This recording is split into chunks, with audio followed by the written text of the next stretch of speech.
the boss one. I'm gonna get mine. Go through the crime.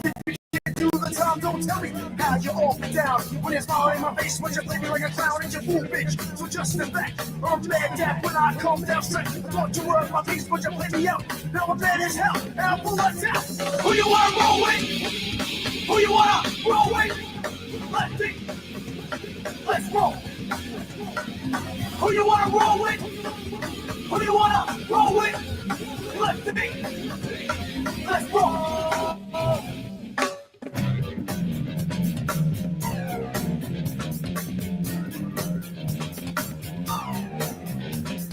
Back on the scene, it's time to get mean. I'm a lean revolution machine. For what people say, they stay, they sweat. For today is good as any day. Y'all feel slightly this, let's resist. Raise your fist and pump like this.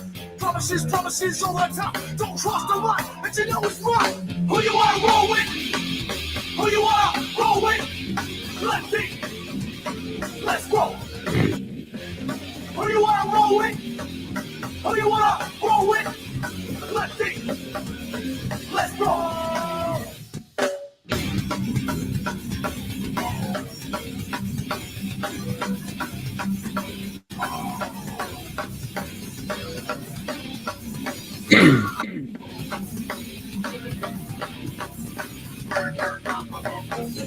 Who you wanna roll with?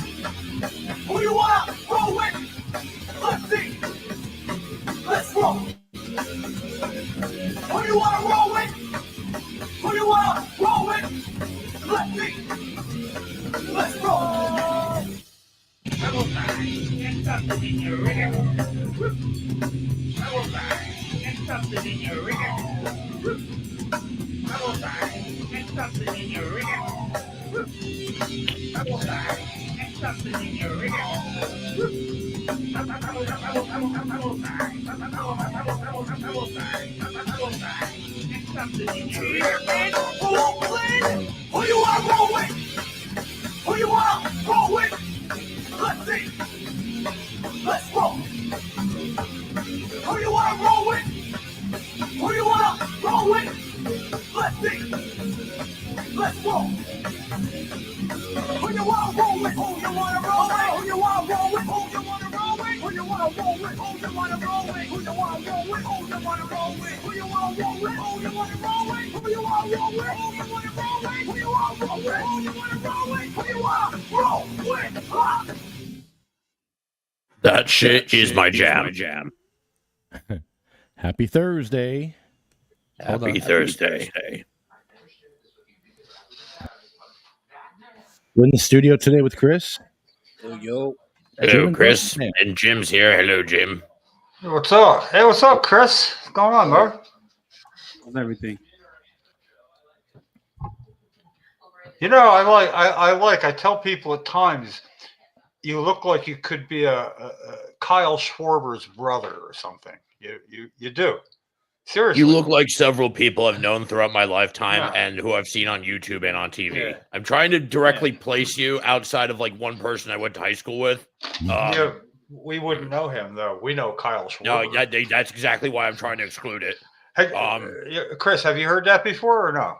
No, never. I don't think I know who this person is. Oh, awesome. Look him up. He's a Philadelphia Philly. I was gonna say he gives off a football vibe. Yeah, he's like probably one of their most popular players. Man bats first and hits more home runs than anybody in Philadelphia in a long time batting. Kyle Schwarber. That's CHWARBER. Schwarber.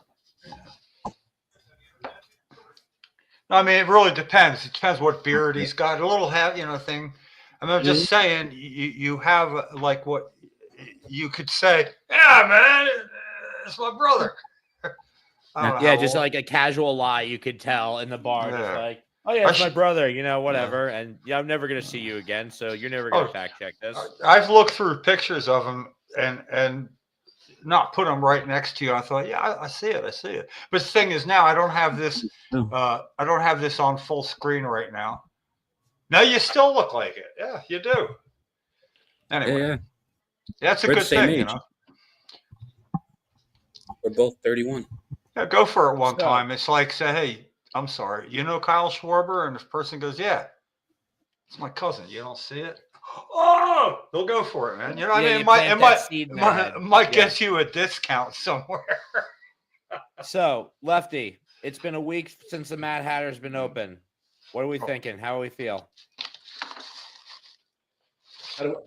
I'm loving it. It's been a week since the Mad Hatter has been open. How do I feel? I feel wonderful. The customers have been coming in. We need more customers, of course, but a lot of cool people are coming in here. Mel from the Balanced Gourmet was here. Of course, the beautiful ladies from Tuesday. Yeah, Just a they're woman great. cannabis. Just a woman cannabis. Yeah. Yep, Sam and Marjorie were here. That was amazing. That was And awesome. the buzz is picking up on this place. People are starting to understand what's going on here. I will say for someone who's only been open a week, I will say looking at your menu, you guys have the most impressive menu of someone who's freshly opened I've seen so far. Could be the 3 years they had to prepare that it took just Yeah, to jump. they hit I the know ground I'll be running. there later Just- tonight damn to it. grab the Alaskan Thunderfuck cartridge. Because how can you not? They have Alaska Thunderfuck cartridges here? Do they ever, By Timeless, the 1 gram Alaskan Thunderfuck. Rob, you didn't tell me that. You have As Alaskan Thunderfuck here. You didn't tell me. That's fucked up. that's Yeah. thunder fucked up, man. You should know that if it has a dirty name to it, Lefty wants to know about it. Hey, that might be like a new saying. Because seriously, you know, I've been reminded a lot in my life that using the same fuck too often really dilutes it, you know. And at one time, 25 years ago, I was asked, Jim, is fucking ridiculous the same as ridiculous pretty much? I'm like, I get it. I get it. So are you? So, wait, wait, hold on. What I'm saying is, occasionally when something's that bad, oh man, that's thunder fucked up. Get it? I mean, that's more. Come on. So we're saying that Thunderfuck's been watered down so much that we had to add Alaska to it. No, Alaska. Yeah, Thunder to it. that kind of doesn't water it down where it pinpoints. You know, but it does harden it. It does harden it in a lot of senses. Because when I think of Alaska, but I'm not talking about pot. I'm talking about, man, you said you were going to be here an hour ago, and now I'm late for blah blah blah. That's thunder fucked up, dude. yeah, it hardens the saying. That's what I'm saying. Like you've got fuck, that's hard, Yeah. and then you've got Yeah. Thunderfuck. Okay, I'm that saying adds ridges to it. I'm saying and then Alaskan that adds like the hard coldness. I want to get something. This is about me, okay? I want to get something into the American lexicon in my lifetime. I'm 72. This is my big chance right here. You know, masticulate, which is chewing with your mouth open, didn't make it. Just didn't have the ring. Things like Awful. that. But Awful. this one here, you know, Facebook, the crowd I run with, I'm going to start with that. You know, Lefty, I think we should push to have It's Jim Miller, the words Jim Miller as a pair pushed into the lexicon as a subtype of warrior or advocate. Like, yeah, that's a real Jim Miller right there. yeah. Oh, you could pull a Jim Miller at times. I think suppose, that I think that's your lexicon entry right there, your own name. Yeah, but it would have to be for something I take pride in too. You know, I mean, you know, Lou Gehrig's disease, I'm sure that wouldn't thrill his people. You know, I want it to, you know, I mean, I want it to be from something joyous. I always thought that was screwed up that them doing this. Just like, okay, we're going to name this disease after you. Thanks. Thanks. No, there's people who think there's the biggest coincidence in the world that Lou Gehrig would actually get Lou Gehrig's disease. Holy shit, what were the odds of that?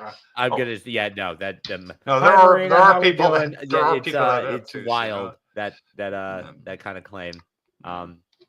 But yeah, no, I everyone wants to make their mark in history one way or another. Well, listen, Chris, I real quick, guys, I'll forget. I didn't make a note. What, did you hear about the? I'm reading. Where's I reading about the cleanup in Asbury Park? You know, well, they're not going to do it, and the township's not going to do it, so we do it ourselves here in Asbury. Sort of. I'm like, holy shit, that's the burn up cleanup you got going these years. I wonder if Randy Thompson was doing that. Good. You know, yeah. So I gotta say, I mean, it's certainly not something, you know, that he's not like trying to steal an idea or anything. It's like it's validating everything you've done already, and yet you started out with the easy way. Okay, once it became legal, if it's okay to transfer up to an ounce of cannabis from one person to another in Jersey, what a Is that genius way changing?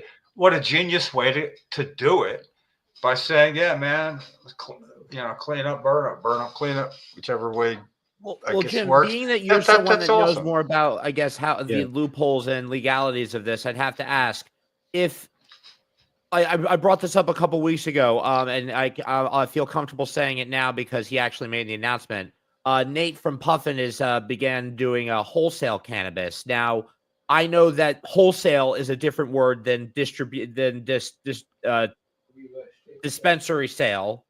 Yeah. So my question is, with that development, does that open any doors or create any possibilities towards, I guess, like veterans for like what we're trying to do? Like, Oh, okay. Well, if you buy something wholesale and you get more than cannabis, you buy it wholesale and you get more than 6 ounces, and you're not licensed to distribute it, that would be like an illegal distribution or over possession of an amount. You could, Does distribution include gifting? I mean, in other words, if it's wholesale, it wouldn't be. Yeah. Oh, yeah. Well, I guess it Well, would depend on the amount.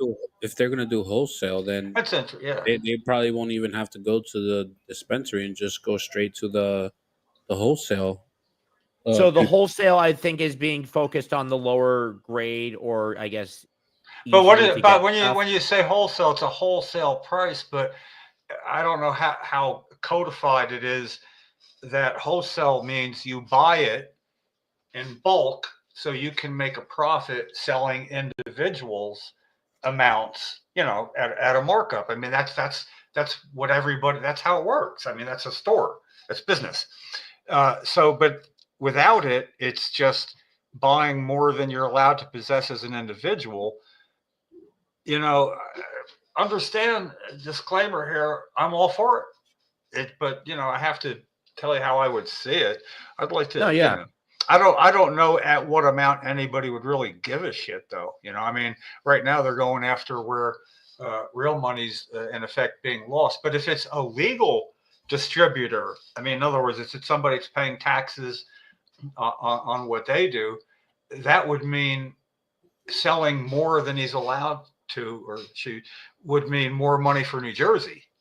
You follow me? Because that allows them to sell more, thereby getting more money into the New Jersey Treasury before the other person sells it and doesn't get money into the Treasury. Yeah, I don't see how that would work out for a dispensary, so to speak, because they need to make their money, right? They get it for the wholesale price to begin with. Yep. That's why Yeah, I think maybe it's supposed to be separate from the dispensary. that's why I think then what's going to happen with the wholesalers are selling to the dispensaries? Yeah. Are they going to get the okay to sell to consumers like us that want to buy wholesale? Start with, does it affect Nick Scutari and his plans for getting money into the Treasury? If it even comes close, it's, again, though, it's about how much enforcement power and the amount of it. It's like fuck it, grow it anyway. Yeah, you really can, except for if you can't stand what would happen just getting legal claws into you for something like that, especially patients with very little a bottom line below them and can't afford lawyers and some can of worms. You have to be prepared for the incidentals. Yeah, it's good to know. It's good to know somebody's trying to get creative if that's what they're doing. I like the effort. And that's I how was you more find curious, though, that if that was a legal accomplishment, like from your perspective, if that was a accomplishment made, does that come off to you as, okay, certain restrictions are being softened, or this is something that they're doing to force someone? I don't know. I wanted to hear your read on it. That was just really what I would. Well, it just seems like that's something that at some point wouldn't be allowed, or somebody would complain about it, and then somebody would feel it's their duty to do something about it. Like law enforcement, if they get a complaint, the hippie tribe thing was busted because they got a complaint. They got a complaint from a dispensary, and that they got that complaint started the whole thing. That's how it works. But what that all told us is they are turning a blind eye without complaints. It really depends on somebody complains too, which is good to know. You know how far we've come if that's the case. Basically just be quiet about it. It's making them money. Good. Yeah. They're making money right now and they don't want that disturbed, but that's best illustrated through the new bill that Nick Scutari wrote, which is to go after vape shops, convenience stores, and things that sell that. And got a leg to stand on and everything, but that they would do that while still not dealing with having a hearing for patients to have home grow, because patients who can't afford their full monthly supply with dispensary prices, they got two choices. I'm going to run out each month at a certain point. Now I can either make it the whole month or go a little longer if I don't buy at that price. That drives them into the gray market and wherever they can get it a little bit cheaper. And if that takes place at an illegal sale in a vape shop or something, right now Nick Scutari has it so they can be cited for purchasing that there. So see, and I was saying Tuesday, and I think the wrong message came off from this, but I am all for going after the vape shops and the black market cannabis, because at the end of the day, these shops that are buying these bulks of cannabis, the Delta edibles and all of that, they have no idea how these are being made, and they have no concern for the people of what effects it's going to have on them. It's basically the same mentality as the gas stations that will sell God knows what to anyone without any regard. I appreciate you having that opinion, because it allows me to remain Switzerland. If it doesn't have anything to do with home grow for patients, I'm like, and I get to do that because I'm not saying I agree. Blink if but I'm saying good for you, because that also gives somebody to go after, which in effect should lighten the load for others like patients trying to get home grow. Maybe if patients organized to help Scutari get rid of all that in these other discount stores, maybe they should form a coalition of patients to get this done so Nick Scutari has time to fucking focus on us. I think he could get it done very easily, and I project honestly with how they operate with these things, they could tackle this within a month if they put together a task force to tackle these shops. That just says a lot, he could, but he's not. You know what I mean? That's where the barrier comes in. That's where the big, I guess that's where the wall comes in. You know what I mean? He's putting up that wall. It's like, I could, but he's not. So how do you get somebody that can do something to do it when they just don't want to or don't feel like? Well, you have to have something to offer them in return. Now, people always think, well, if you don't have money and you don't have what you can do is this. Look, if I didn't have money to give to a legislator and I could pick his pocket of $5,000 that he might need to remediate something I call the world's attention to, or whatever, you can make a deal when you can become enough of a pain in the ass. Right now, Lefty could make a deal with Edison, some sort of deal that nobody else could make, because he could say, we'll stop coming. Oh, basically, that's what it takes. And I've been arrested 3 times doing that on purpose, like ruining somebody's brand. Now, while it isn't really picking money from their pocket, literally, it is focusing their attention on something they otherwise wouldn't need to focus on. And if it happens, especially during an election season when they're trying to, look good. Yeah. So,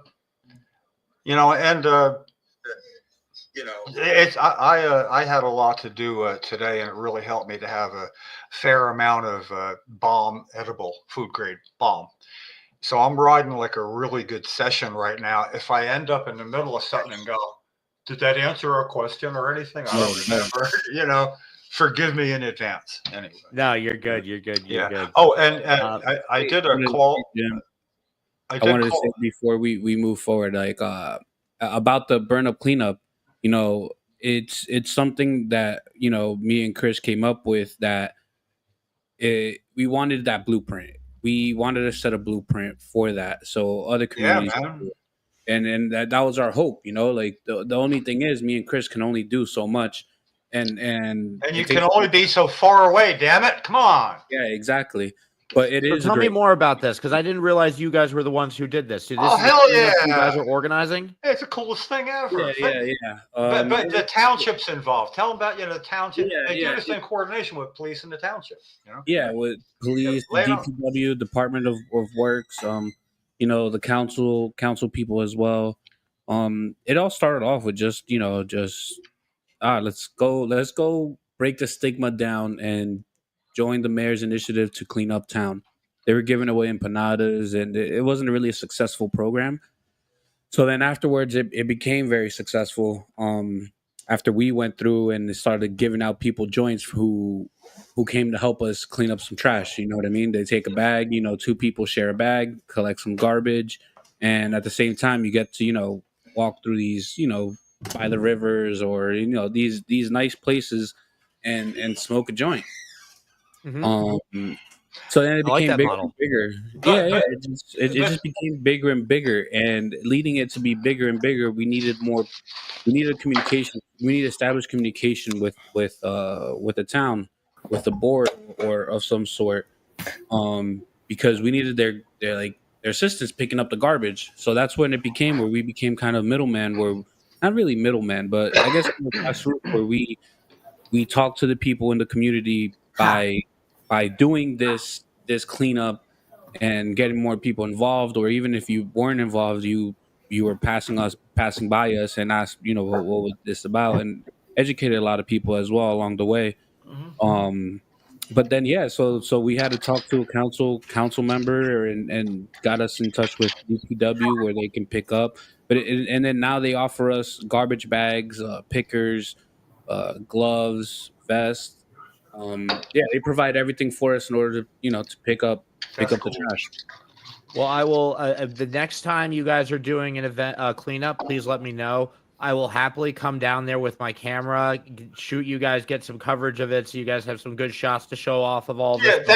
That's when you're not do that for you guys. That's when you're not picking up stuff yourself. I mean, you'll be picking up stuff too, right? Of course, yeah. No, I'm down there to help. I've been.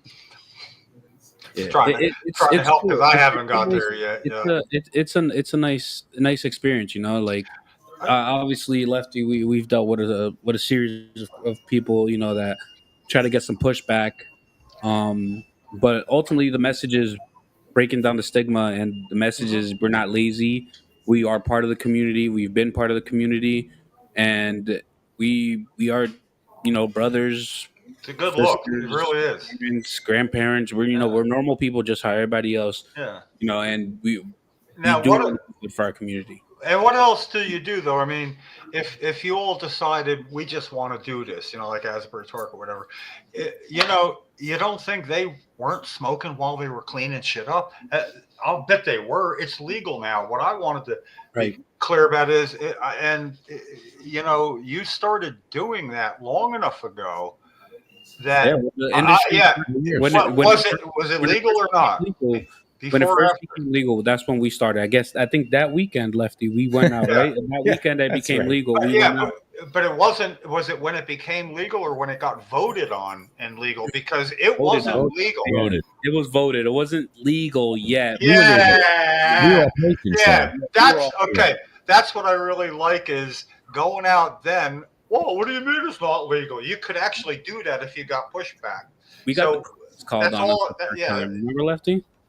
Yeah, they called the cops, and then the cops were like, "Hey, we'll take some weed too." They didn't do anything; they just left. They're like, "I got to talk to my sergeant." Got in the car, and just left. But that's okay. You guys, you pushed the envelope. You found out where the edge was, and you didn't fall off.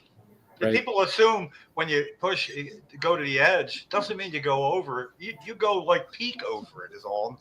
And you got, and you Respectfully. did that. Yeah.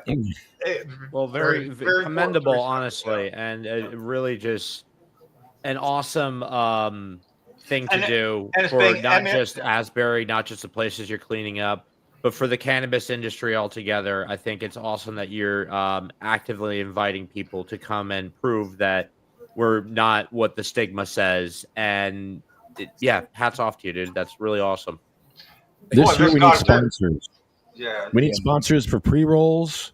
We're going to ask the all our vendors for pre-rolls. So Yeah, Lefty was just informing me, talking about Scutari a little bit about what he what his new bill or his new bill, you know, Yeah. what he's proposing is going to affect cleanup. Yeah, Lefty, yeah, because we're distributing, right? We're distributing Yeah. cannabis for free, but we're still Yeah. distributing it. So we fall under that new rule that he has. Yeah, and you're doing it free and legal, but again, as a 501c3, you can take targeted donations. Now, somebody like me, that really, it's like hard for me, transportation sometimes, to really, I got a car that's gonna give out eventually. I'm driving it till the transmission goes, so that's just sort of like hard for me to do. On the other hand, if I could make a targeted $10 donation that you all could use to back up the giveaway part, that's the only way I could take part, if you follow me. And at least I would feel like I'm taking part to get some of the freebies, because I've always thought, that's underused as a way to get people out right now. It's legal as hell. Yeah. What's up, Sue? How you doing, so? it's a great way. You know, you can communicate with the people themselves, and that pique their interest, or that just want more information, and then you go and have this open communication as well with the local government, so that it works out perfectly fine. It works great, actually. There's several times where we ask them, like, oh, where can we go clean up? What our areas are the most affected, and it's just a great way to communicate with both people and the town. But with the publicity of Randy Thompson doing that in Asbury is like a really good thing, because I know there's other people going, oh, that's already going on in Dover or whatever. But then that could be more of a community thing, to be able to give away joints for people to come clean up somewhere that the community needs cleaned up. And like Randy said, the municipality's not going to do it, and whoever it was isn't going to do it. So the people at Asbury Park, to take care of Asbury Park the best they can themselves. It was a good look. And it's exactly what you're already doing these years. So, man, it's awesome. I mean, Randy had a model to look at too, Yeah. I'm just glad it was able, it worked out the way it was. At first it was kind of sketchy, weird, because you're kind of putting yourself out there, and it's Dover is my own hometown, so everybody knows me to begin with, and then I'm out there just giving away joints, so it was kind of like a risk, but the risk was well worth the reward, because that's how we were able to fight Dover on banning recreational dispensaries or medical dispensaries in Dover. That's how we were able to kind of give them that pushback to kind of, we were there. And this was before it was legal, because we were still medical patients doing this. It was, and I only had an ounce on me when the first day that it happened. We didn't plan on it happening.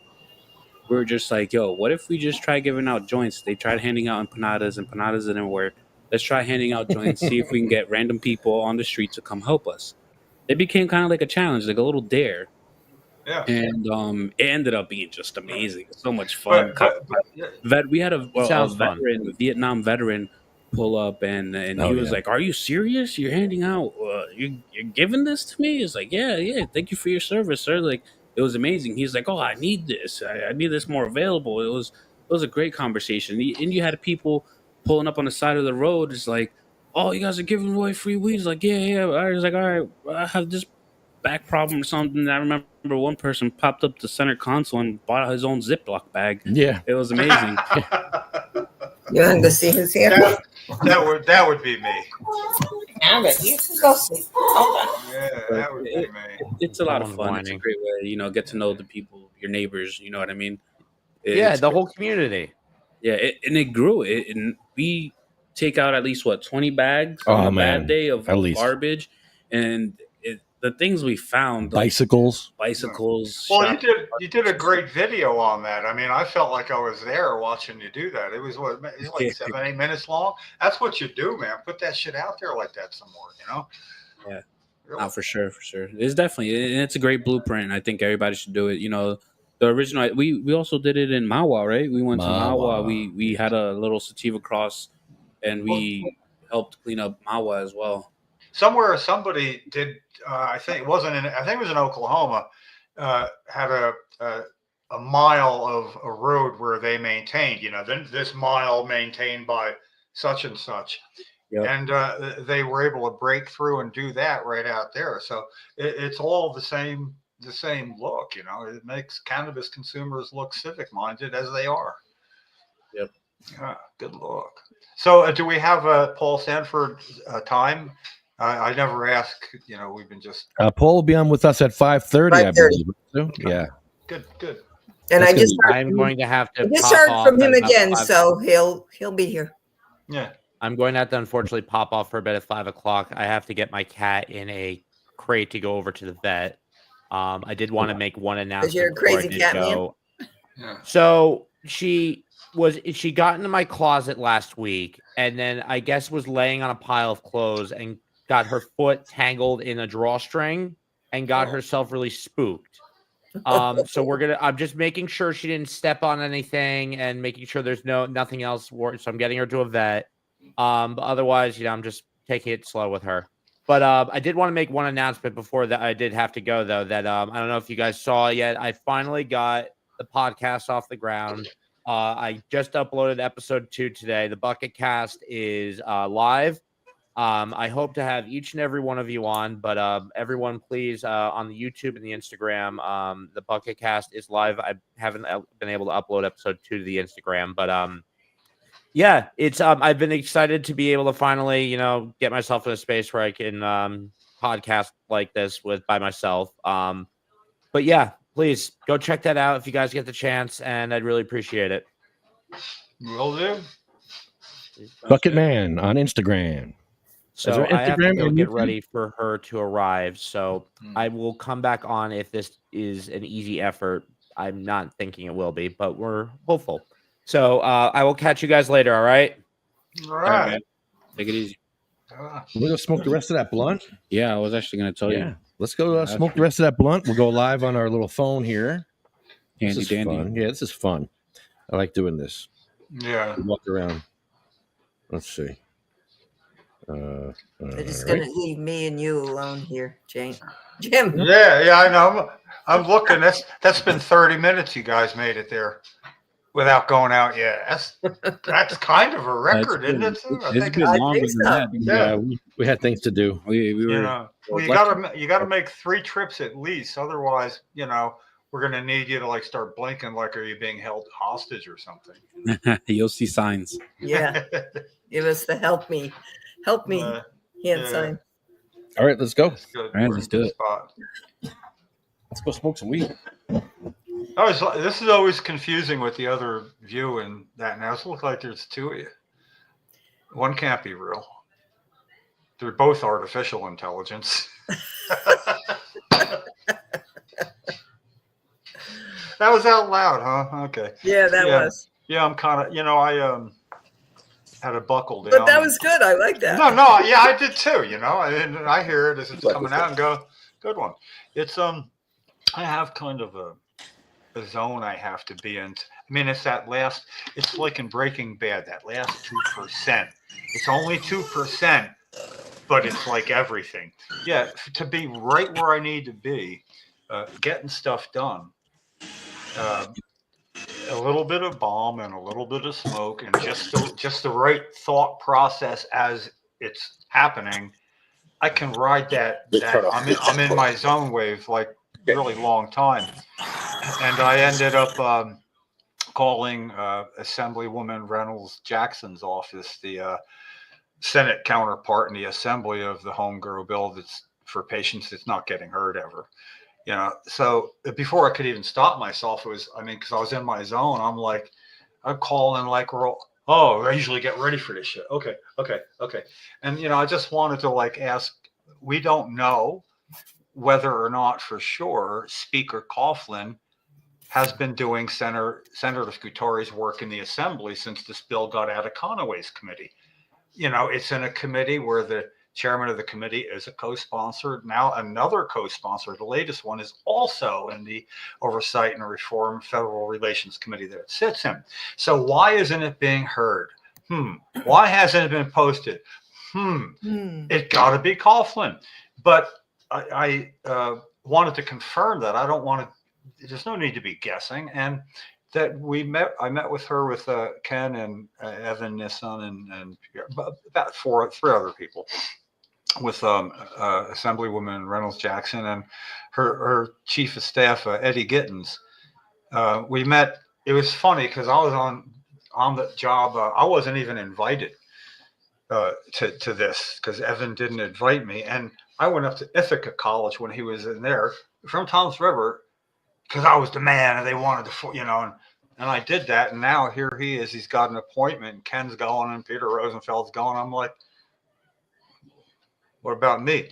So they were doing it at a podcast, and the podcast was on before their date. So I had like a jacket and tie on at the podcast as they were going in. And it was impossible. I made it impossible through a lot of other things for him to walk by without going, did you want to come? I'm there.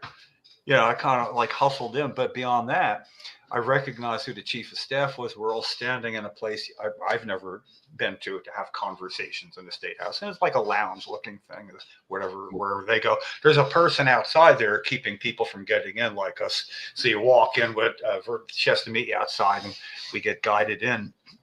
And I see it's like there's like a couch and a table and recliners and stuff, not folding chairs, and stuff. And as we're walking to this corner, I'm like watching like in slow motion where everybody's going. Chief of staff looks like he's going first for the corner seat on that side of the table. She's hanging back. Ken and Peter are there, and I'm like right behind him in the closest seat to him with people sitting to my left, him to my right and around here, and then other people and her, So I was the closest one to him the whole time while we weren't talking. Oh, I'm kind of working him a little bit, making sure we know who each other is. And he really liked me. I can tell, because I'm being me. And sometimes that doesn't work, but I know when it does. And so, I've been in contact with him once or twice since then, but it was real fun making this cold call. And now I'm figuring all this out while I'm on it. And I'm explaining to the person, I need to know whether or not I found out there's 3 sponsors now. There's 3 primaries besides Verlina. And that was a surprise. And I found that out. And that's why I was calling. I'm like, have any of them, including her, actually requested formally, Speaker Coughlin to be able to put this up for a hearing? There should be no assuming. And I said to her, is that some kind of secret? Now she should have said, oh, that's not a secret. She said, I don't know. I don't think it's a secret. I don't, she wasn't, kind of funny because all of a sudden I felt like I wasn't coalescing with them. I felt like, and I am. I need answers. I don't want to be like, well, and put off. We were seen as allies 2 years ago when we met, and others have asked us to help me. We should be kind of on the inside of this, but anyway, I told her that I needed to follow up, and in other words, I don't want to call back. She says I'll pass this on to the chief of staff. And I don't want to call back. I told her I need to have this in writing, so I'll be emailing. Is Eddie Gittens still there? Because I hadn't talked to him, and he goes, "Yeah, he's chief of staff." Oh, awesome! Yeah, tell him Jim Miller. He should remember me. We met with a real quick version, And so now I've written, but I didn't. I had to stop for this. I was like in my zone writing this letter that really lets him know, and right on down to, look, Eddie, come on, man, I'm doing everything I can. You know, I told you I would. I got a petition to this exact effect for Scutari in the Senate. Hey, you could sign it. I mean, I'll be, you know, I'm giving him the URL, check to see if he bothers signing it, so I know how. You know what I'm saying? It's really fun for me, and it all starting because of Joe Vitelli's co-sponsorship after not co-sponsoring 4 years, and Jeff King already getting out to his two assembly people with that news. I mean, I'm kind of following his lead, you know, and it's just so perfect that with Eddie Gittens, I have to say, you know, what do you call it? Be advised that I do this publicly, and these emails will be at some time posted on letpatientsgrownj.com. And the reason is, well, you could probably even verify it, that between Vin Gopal, which of course he'll know exactly where he is on this, obviously, primary sponsor himself now of the bill with Senator Singleton. So it's all like, you know, right within their group there. And I got to say that, that Senator Gopal had emails from constituent Jeff King. So I'm naming them, that he didn't know were on the website. And when he found out, he did an about face because, you know, how it looked. So it's really cool to have been, and that goes back 4 years. So if I were chief of staff, I'd be thinking, oh man, look at the way he's even writing this. He's setting up before the record. And whatever I do or don't do is going to be on the record. We're going the same way. And I said, the reason I have to do that is patients are at their lowest morale maybe ever right now.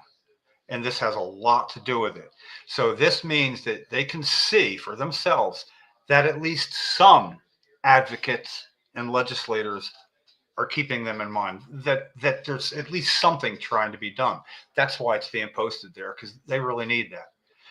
You know, and he's thinking, well, then this could make me look good too. Ooh, let me get back to Jim. You know, it's so freaking cool doing a psychology thing here. And all that is me and was me to this point plays a part. I mean, I got rebuffed. Nobody thought, wow, a constituent's getting in touch with a concise and like common message. If that was such a good idea, Jim, somebody else would have thought of it. It's pretty much the way it feels, you know?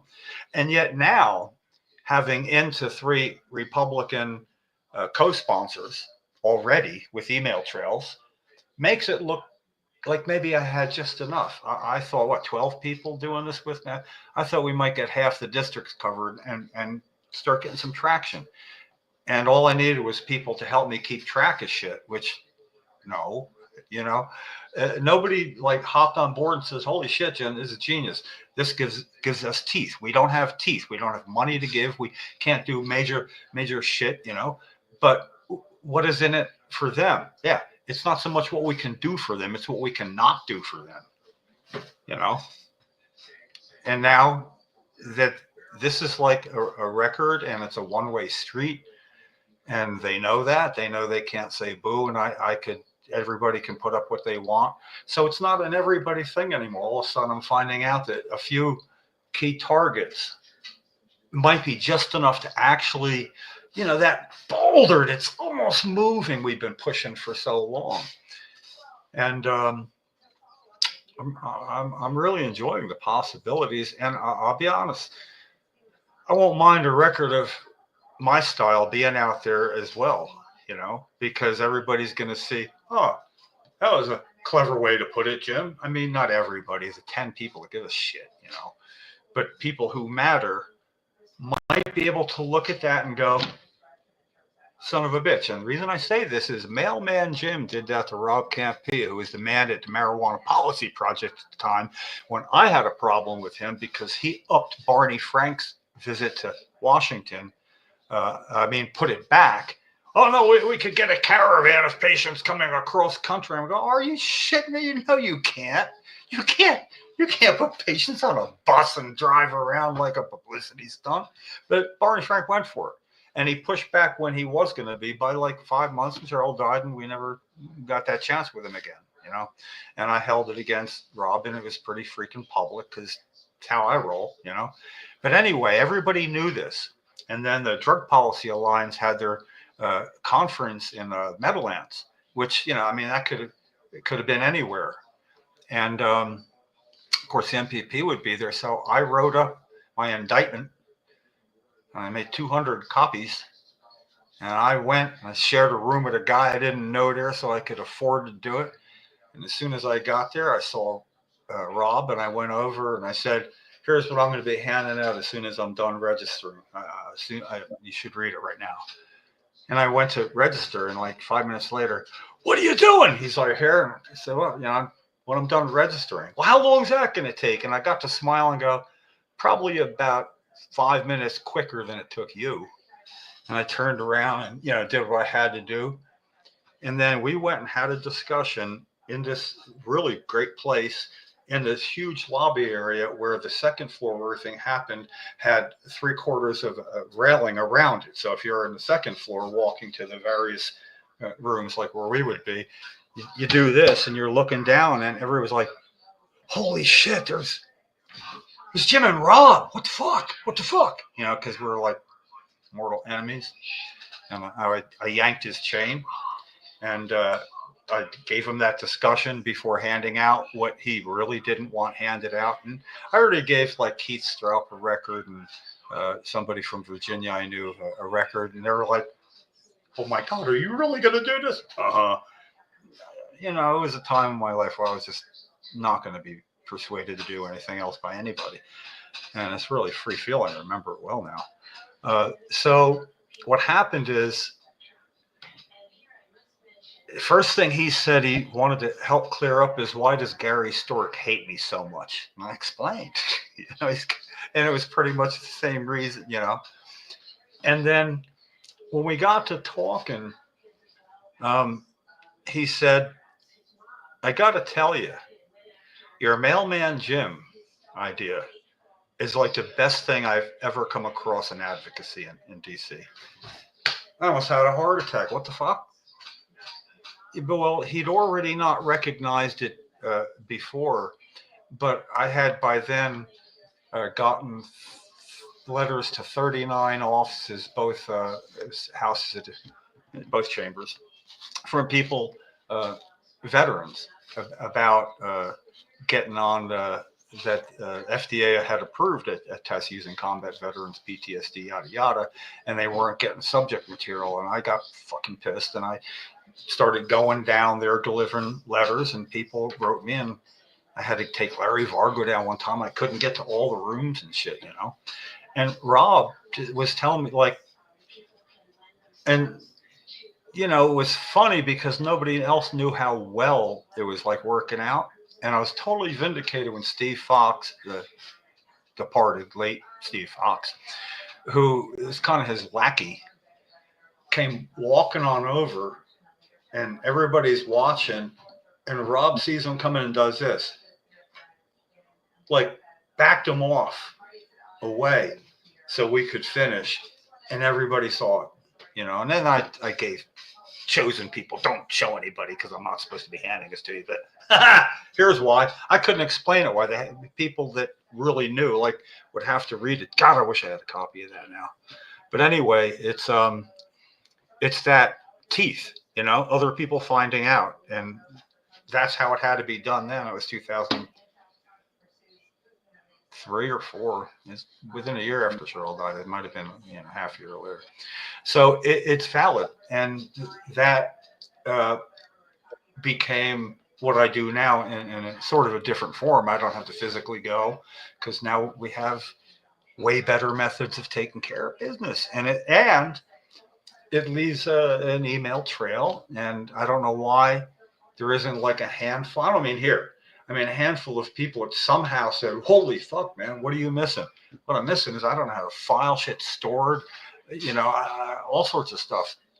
But I never had enough going to really need that. And it turns out I might have had enough. I'm just feeling, I'm feeling traction.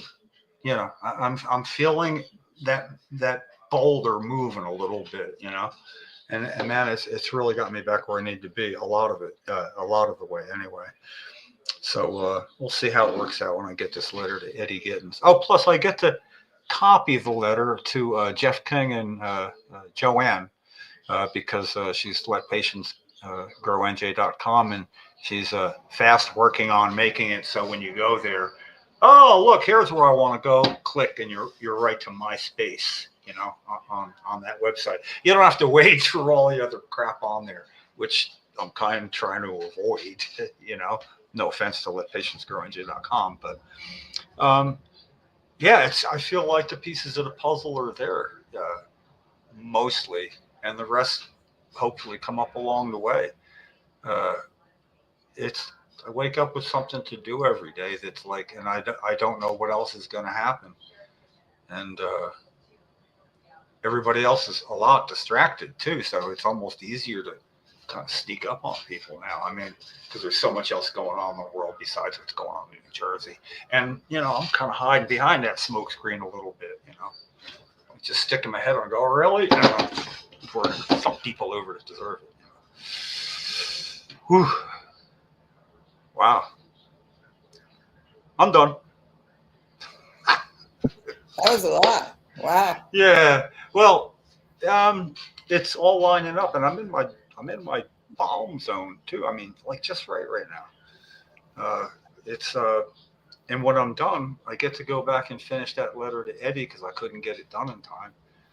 And it just, how I am, Sue. I'm going to edit it like 20, 30 times and get it shorter, and shorter.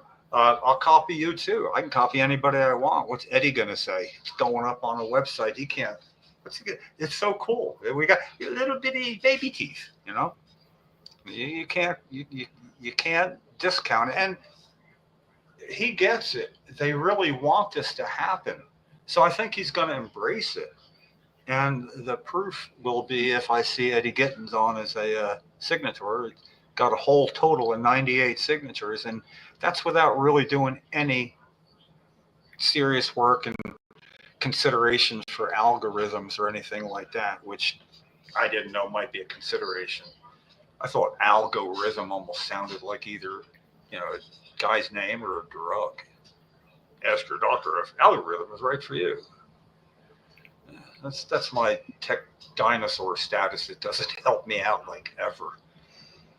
And on top of all that, with traction happening, patient testimonials become even more important because they can become more specific and use whatever's getting any motion at all as a hook, and get 5 patients together and make that the hook, and how would home grow help them? It's like, it's going to happen. It has to happen this year. If we make it to the end of the year. Well, it's my it's my retirement time from this, where I go to emeritus status of some sort, and I take part with other people's stuff and nod my head and I like that. That's good. Yeah, well, it's kind of like dying. If I do that, people will all of a sudden not be threatened by my simplicity and think it can't be that simple, or I would have thought about it. And I don't blame them. And Lefty knows exactly what the fuck I'm talking about. Because if we have good ideas, you're the hammer, you're the clown hammer. I know, but it's not said aloud. It's just, and I don't even think it's a direct conscious thought. It's just the way it is. Because that's the way it was in the beginning. All I did was open doors for a decade of the 90s, all the way through 2000. I opened doors to get the people in that couldn't get in. But then I learned a lot during that time. I had to be good at opening doors. And then I realized I do have a way with words, especially if I write them, and I can also pull it off in person. But my shit's never been understood. But that's also why I've won bets about it. Like when I protested at George Bush's thing, with the purpose of getting arrested. And it was like, Jim, why you do that? It's all about First Amendment rights, not about medical marijuana. I said, yeah, that's what it's all about for court. That's not what it's going to be about in the newspapers. And I said that like before any newspapers came out. And when they did, I won a $20 bet for the coalition from Ed Hanneman. I've done that twice. That's my Hey, I Jim. told you so. Hey, Jim, Yeah. Frank Pallone is having a question and answer tomorrow live on Facebook. Really? What time? Yeah. What time? I'm not sure. Look on Facebook. I asked a question already about wheelchair access in South Amboy police station and post office. It would just be fun for me to have a question for him that he could answer, and nobody would know that I picketed his house, except for it's band practice day tomorrow, and Brother Rick had a fall where he wasn't able to actually be comfortable enough to play for a while. And man, I ain't doing nothing for medical cannabis either.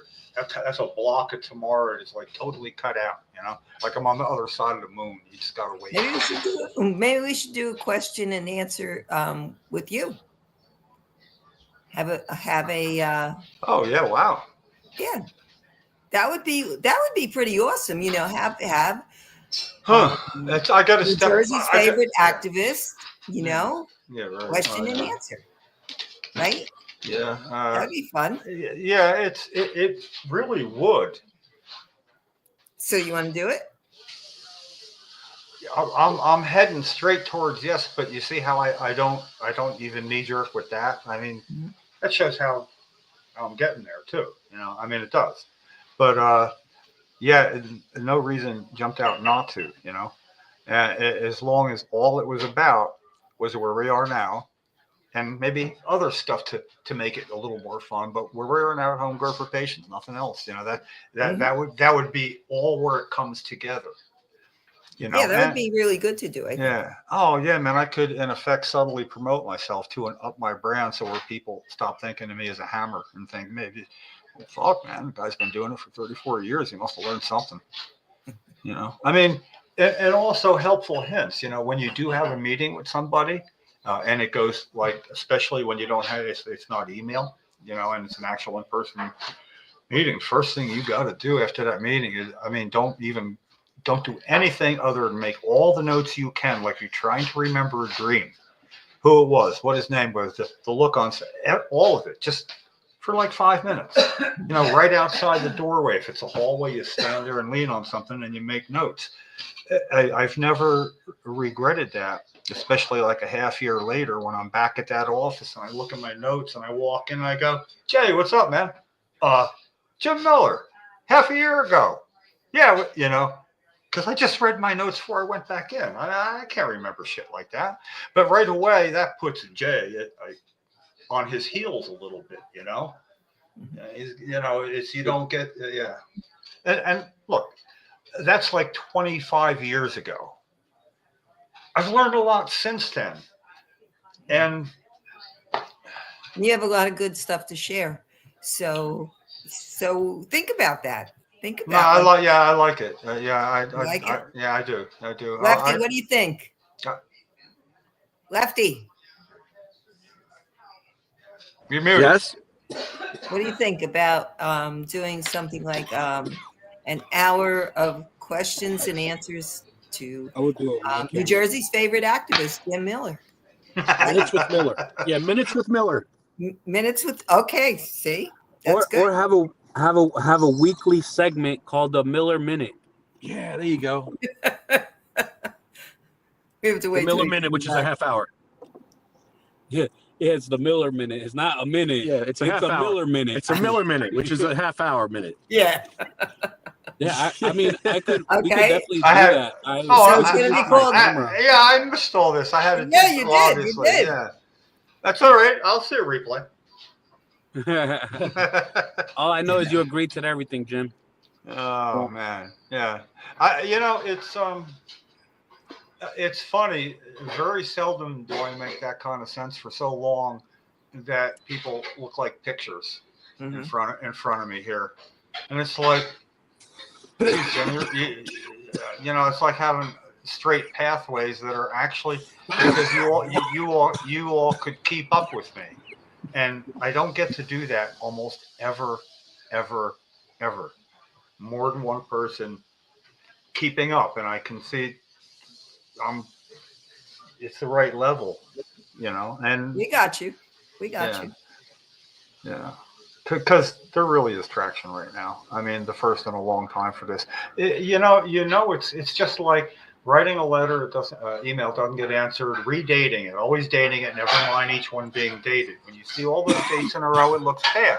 It's subtle, but it's good psychology, if you will. Yeah, and it's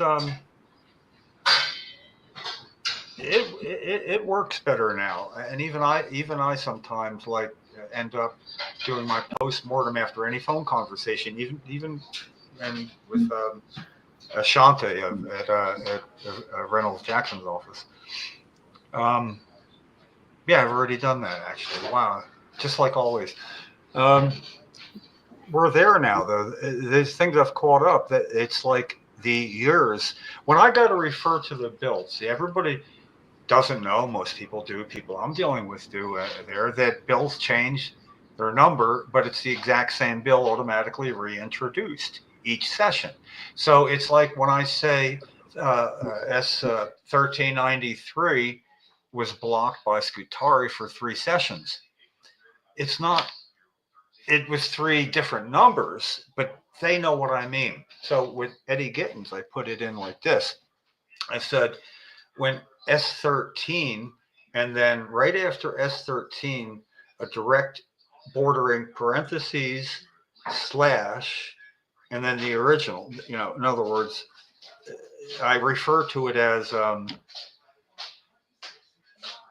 what it formerly was. I mean, I refer to both like as S113 slash 846, previously S3420 slash A997, and originally, it has that look like, holy shit, it's going on a long time. It's way more effective doing that along with, it's bill for 4 years. That's kind of quick, but this is like, this bill has been made it through one whole session just to gather dust and die, to come back, like a Lazarus rising again, to come back and die, and not get a hearing. Always call it a non-voting informational hearing. And there's a reason for that. Nobody asked me why. I don't give a shit. Reason is he could stop that at a vote. He doesn't need to stop it at the hearing for information. He's sacrificing all the information that would be gleaned from testimony from both sides, pro and con, with people, engaging them real time on the Senate, on the committee, in real time. That's where the information is born, not already. So he's keeping that information from being born. We don't even know what he's keeping because it depends on who testifies. So he's keeping it from happening where he could keep the vote from happening. It can't get posted if he doesn't want it posted. And it can't get posted for a full floor hearing unless he wants it. Nick Scutari could block this bill 6 ways from Tuesday. Is that a saying? Or is that just something floating in my head? Shit. It's a saying. I can't tell it. I can't tell if it's something the tornado picked up or No. or it came. No, you're good. Yeah. You got Okay. this. Yeah. So anyway, to do that, but think about it: stopping a vote, having a hearing. The hearing goes good. You get testimony. It becomes way more clear. He's not going to say, I'm not allowing a vote to happen, because he's on the other side of the curtain now, and so he has to stop the hearing itself. And that's why he's doing it, to not deal with home grow for adults. I can't prove any of it, but it does. It adds up, and I know we're always missing pieces of the puzzle that keep you from proving it. That's why I'm really working Chief of Staff Eddie Gittins to find out if we're going to be dealt straight with, even by them. And I would understand if we weren't, because if that's how it works, and their friends going our way, I trust that they'll give me enough to not really inhibit what we're doing. And I had, and that'll probably go unspoken. I mean, even because I get to feel him out by, does he sign the petition? Does he do this? Does he do that? How he reacts. Because again, I do postmortems and I've done it for a long time. So, and it's so cool without people thinking otherwise right here. And actually, Lefty in particular, knowing exactly what I'm talking about. Because Lefty, do you really think serious activists is a flying fuck what you think? Seriously, do you? Some do. Some do. You're muted, and it's probably better. Depends who they are.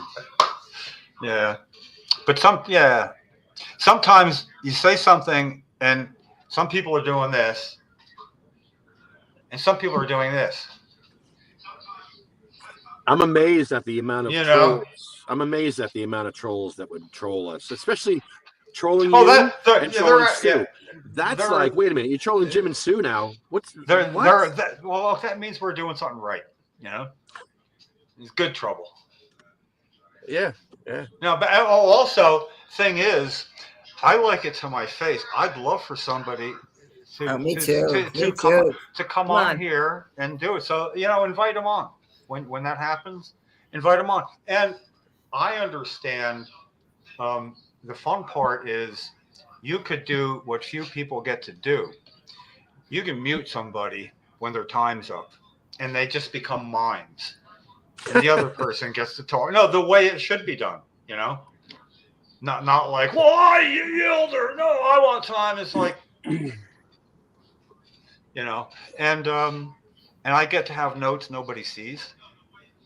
I'm way better. I'm way better like that. I'll come, and I won't be swayed away from the real thing, which is it's all about a hearing, an informational hearing, and information that will never happen, as I call it, be born, because you don't know what's going to happen at a hearing. And it's not a walkover. And if it was a walkover, then it should be heard especially. I mean, right? If this is the will of the people, what if there's a people's mandate? There's a mandate. I'm going to use words I don't fucking like hearing too. It's weird how everything kind of works, except for you can't see me do it, but I do this sometimes because that's energy. Look it up. It's an energy. It's a thing like this or the almond shaker. I all get that. it. Yeah, okay. Yeah, so I do that. I don't do this. But this is becoming very visible in front of Elon Musk every fucking where I look, doing that. And then I find myself sitting there like he co-opted it, Hey, I can't ride with an American freaking flag on my car now. Oh, no, I started that. Cheryl and I, we did a thing from the State House to drum thwack it, obviously way long ago. And there was 4 or 5 cars, and we all had American flags there all the way up to 06. This is before anybody. Yeah, man. And now I don't like shit being co-opted, I don't like being restrained like that. But anyway, yeah, I can't do this anymore. I do that when I'm sitting, leaning over. I'm doing that right now. You just can't see it. Feels so good. You can actually feel it if you. Or you could just do this. Yeah. Well, I'm going back. I'm going back and hide that. We can say I see you now. Look how smart I got for that second. All that energy right in my brain balls up. I mean, this way it travels. And that travel according to people that taught me from right to left. That this would actually be like receiving, this would be, and that ionizes some shit when you do healing without touching. I'm going to say it one time. I could make Cheryl's leg You got move. pull on sideways. Am I sideways? Wow, man, he went sideways. That's a phrase. Something went sideways. Yeah, I get it. That's pretty cool. Don't go away, man. Just go away. Who's that? Snagglepuss was a cartoon character. Don't. This stuff will wear off soon. What are we looking at now?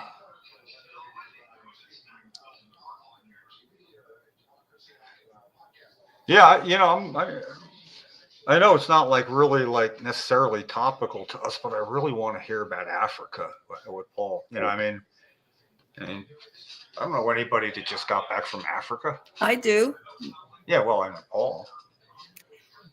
Yeah, my yoga instructor. She goes there every January and teaches. Oh. So she goes to different, of course she goes to different areas.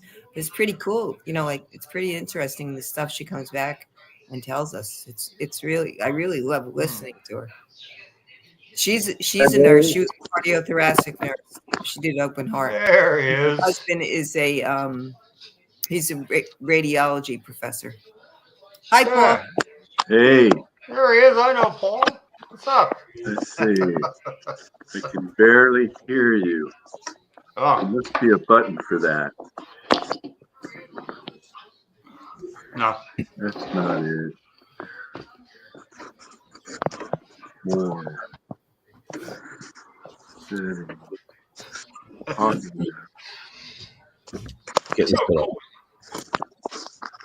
If we were all actually together in one place, you all could see if I was looking at you, and you don't know who I'm staring at right now. Yeah, it's pretty cool. I like that. I mean, if I was talking and as a circle and I saw somebody like staring at me like that, it'd be a little disconcerting. So I have freedom to be me. Okay. Well, I can just barely hear you. I'm not sure how to turn it up. I've got all my things turned up as loud as I can. We could shout. But I can hear you. Can I don't know why it's not coming through the speaker. We can hear you really well. Yeah. Good. Well, here we are. I'm in Portland, Oregon, and are all of you in New Jersey? Yes. Yes. The Garden State. Yes. They're in New Jersey. I live in Jersey. Yeah. There's where that fine line is. Okay. Okay. They're over the Mason-Dixon line. I'm right by the bridge. Yeah. Well, small state as New Jersey appears on a map, I'll give it. We have like 3 distinct zones in New Jersey. When we say central, north, and south, it's not just geographical. It's like one place calls it Taylor's ham, one place calls it pork roll. Son of a bitch, I mean, it's Taylor ham. Right. I've been in a few places in New Jersey, so I'm a little familiar with it on several trips. Yeah. I had a friend who lived near Atlantic City, and I was up that's way down around Newark. I even went across down where Washington crossed the Delaware at one time when I was about, 17 or 18. A long time ago. Yeah, well, those are vastly different parts of New Jersey too. Yeah. So yeah, Asbury Park. You would know. There. Yeah. You've been down been down. East Philly. Have you driven down the Garden State Parkway for any length of time? Yeah. Yeah. This is we're known by sometimes what exit. A few times. Yeah. What exit? I can't tell you that. No. I mean that's what people hear. It'd be that's like what we do. Yeah. Where are you? You live in New Jersey? What exit? Yeah. That's for real. We do that. I now I know. I didn't know. Well, that's cool. Yeah. In eastern or western Oregon, where I live, you might be able to do that with the I-5 corridor. Yeah. But something similar.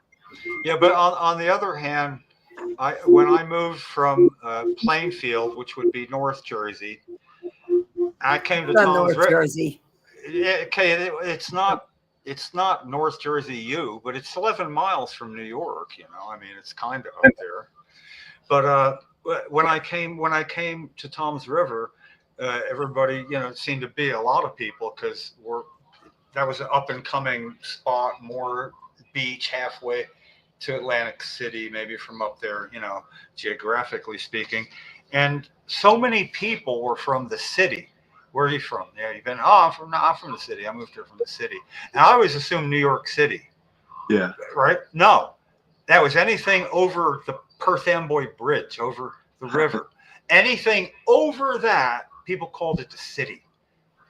what kind of land is this I moved to? But anyway, New Jersey, it's fun watching somebody that's never been here when you pick them up at the airport, because it's just like The Sopranos. I mean, you're going by the beginning scenes of The Sopranos. No matter I don't even count flying through Newark as being there. I mean, I've flown through Newark a lot of different destinations, Yeah, but I mean, when they get out and, all right, you got to ride somewhere, and you're going to be on the Parkway almost no matter what you do, Right.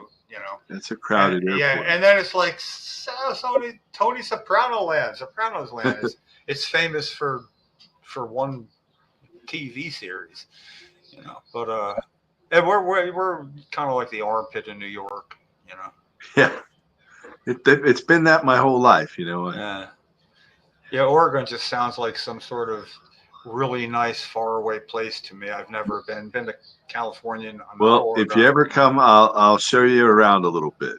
Yeah, I love giving tours of waterfalls. Yeah. So what's new with you? I mean, mountains. And I already warned everybody. Said I just want to hear like a little assessment of your trip to Africa, because I told Sue I don't know anybody that goes to Africa. Well, I do. God damn it, she knew somebody. All the time. Yeah. So how long were you there? It was a pretty decent. I was in Africa for 16 days. Yeah, that's and at first when I went, I booked it because I was under the assumption that we would start in Kenya, then go to Uganda, and then Zimbabwe. And so the thing in Uganda got canceled for various reasons, and some of our group did go to Zimbabwe, but I was there on their dime, and I couldn't afford to travel around a lot, and so they didn't pay me to go to Zimbabwe and meet with the president there. Okay. Some of my friends did. Paul Benham from Australia, and previously from England, pioneering hemp plastic and hemp food. Paul, I have some friends that they go and they teach, every January out in Africa to different areas, and they were talking about Zimbabwe just this past trip that they took, and they said it was kind of dangerous there, that it wasn't as beautiful as the other areas they had been in, that it was a little, I guess, like how people feel when they go to the city. Our city. Well, I didn't go there. So I spent most of my time in Nairobi. Mm-hmm. And then I did take a little 2-day side trip to the beach when a guy offered me the ability to stay at a beachfront house for a couple days. I wish I'd had more time for that, but I did. And nice.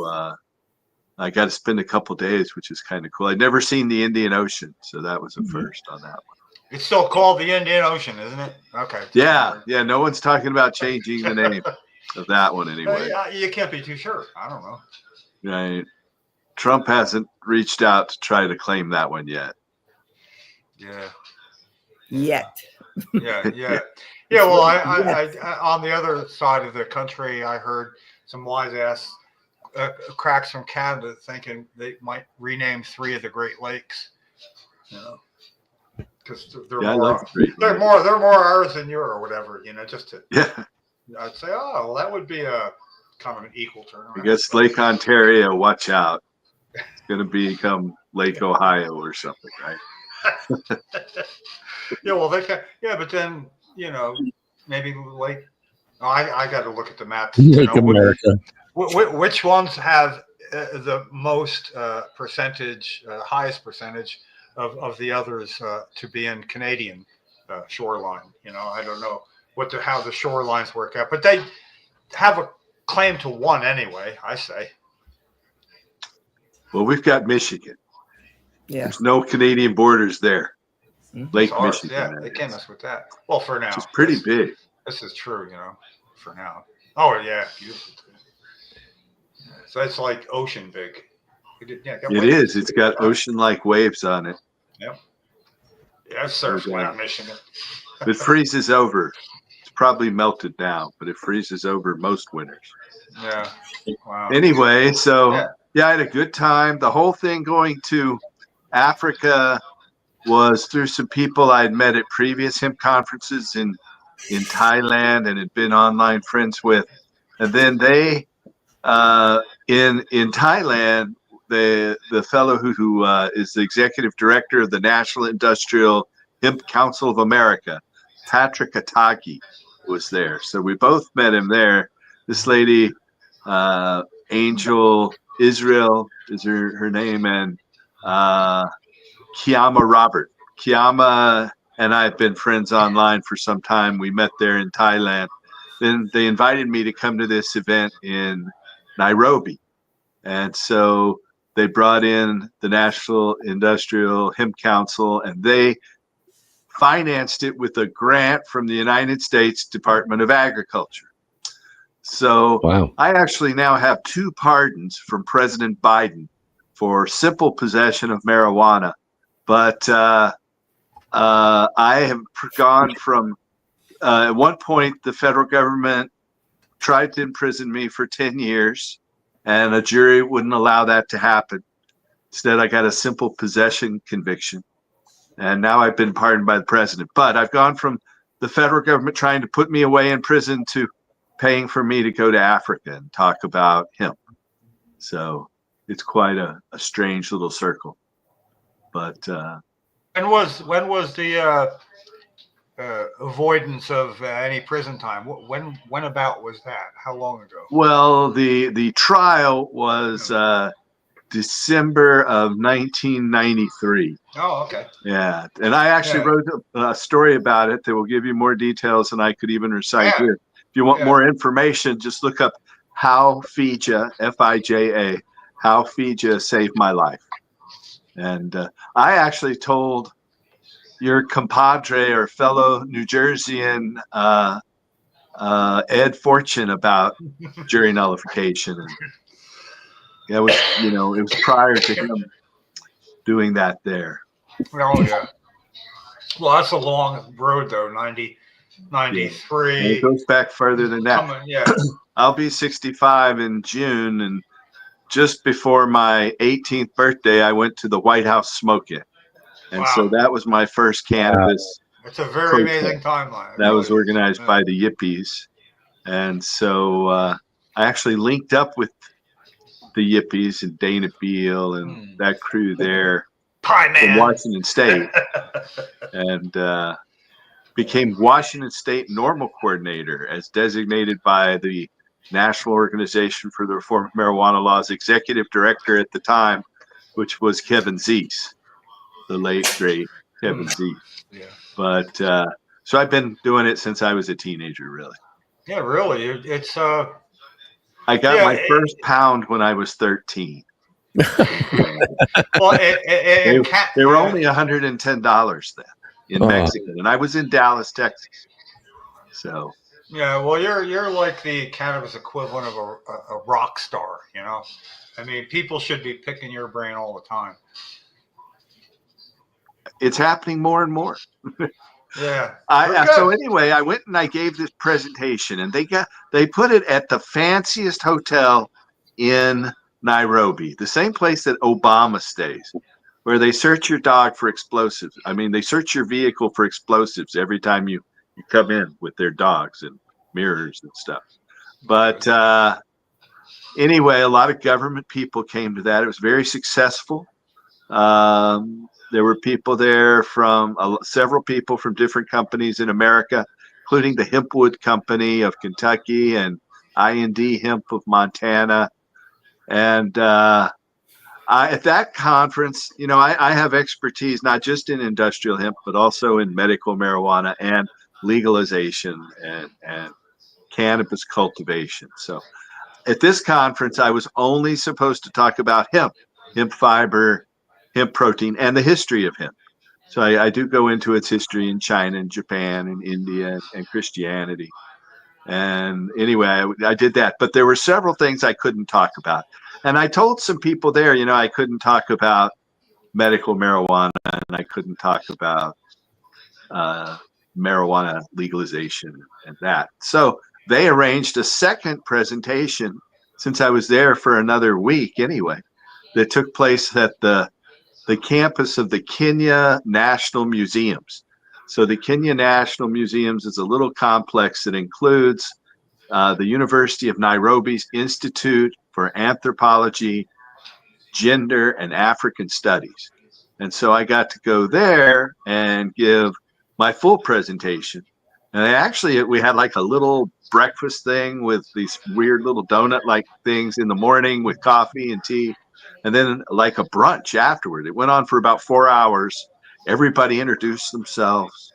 And again, it was a lot of government people. And people from Botswana and Zimbabwe were there as well. A lot of doctors, a lot of herbalists, and a lot of Rastafarians. I linked up with the Rastafari Society of Kenya, went by their headquarters, and I've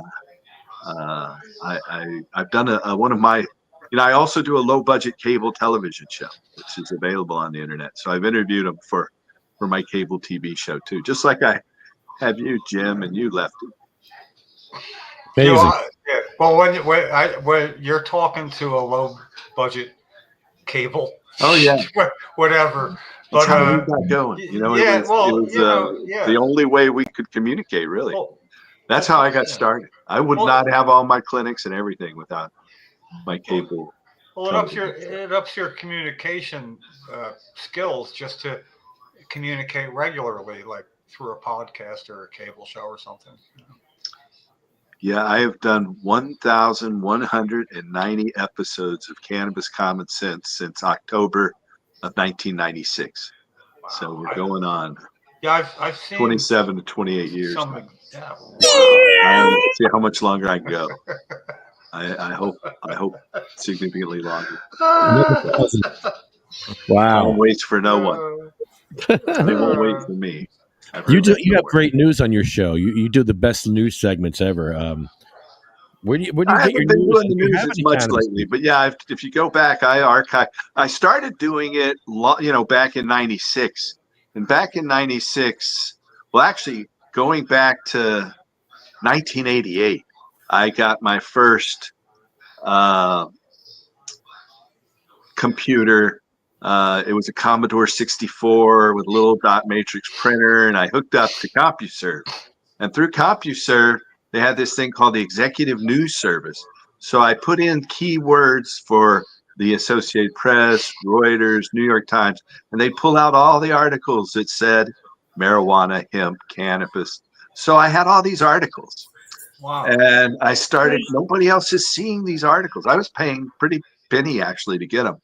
So, and at the same time, I was selling hemp paper. We haven't talked about that at all. That's one of the reasons I get to go to these hemp-only conferences, is I kind of pioneered modern hemp industry and started importing hemp paper and hemp fabric from China back in the 80s and 90s. And so I was selling hemp paper, and I figured, well, I can put out these news stories and put a little tag on there saying it's a public service of tree-free eco paper. And so I did. And I started putting it out. At the time, you were limited to 8 characters for a file name. You couldn't have more than 8 characters for any file name. So I figured, hemp news, that's perfect for a file name. It's got 8 letters. So I started doing hemp news on the Usenet bulletin boards. Before there was a web, it was only text driven, and there was no graphical interface. So I posted them to the Usenet news groups, alt hemp, alt drugs, a bunch of different news groups that are still out there. And eventually, once we got the cable television show going, I started just announcing them on that. But I started putting those out on the internet in 1988. Wow. Man. With a little Commodore 64 to start with. Wow. It's hard to comprehend. And even for a tech dinosaur like me, I know what you're talking about, because that was big news then. And that reawakened a few brain cells from back there in the 80s and 90s. Once the web came out, the Usenet news groups disappeared pretty much. Well, they're still there, but nobody knows about them. Yeah, when I walked across the state in '93 and got back to where each night, in the beginning, I would go back to Jersey City, where home base was, and then we, it took 10 days. But to get back that first night, and I guess somewhere around 11:30 or so, the guy we're staying with, Andrew Seidenfeld, he's hooked up. He goes, "Oh, let me see if there's anything out yet." I don't know what he's doing. He goes over his computer and starts doing stuff, and he starts reading me tomorrow's story in 1993. I'm hearing it like same day, and I thought that was the most cool futuristic thing I'd ever experienced. That it was already there, and then it would be at that time. I guess it was pretty much the exact same thing. It wasn't like a different thing online.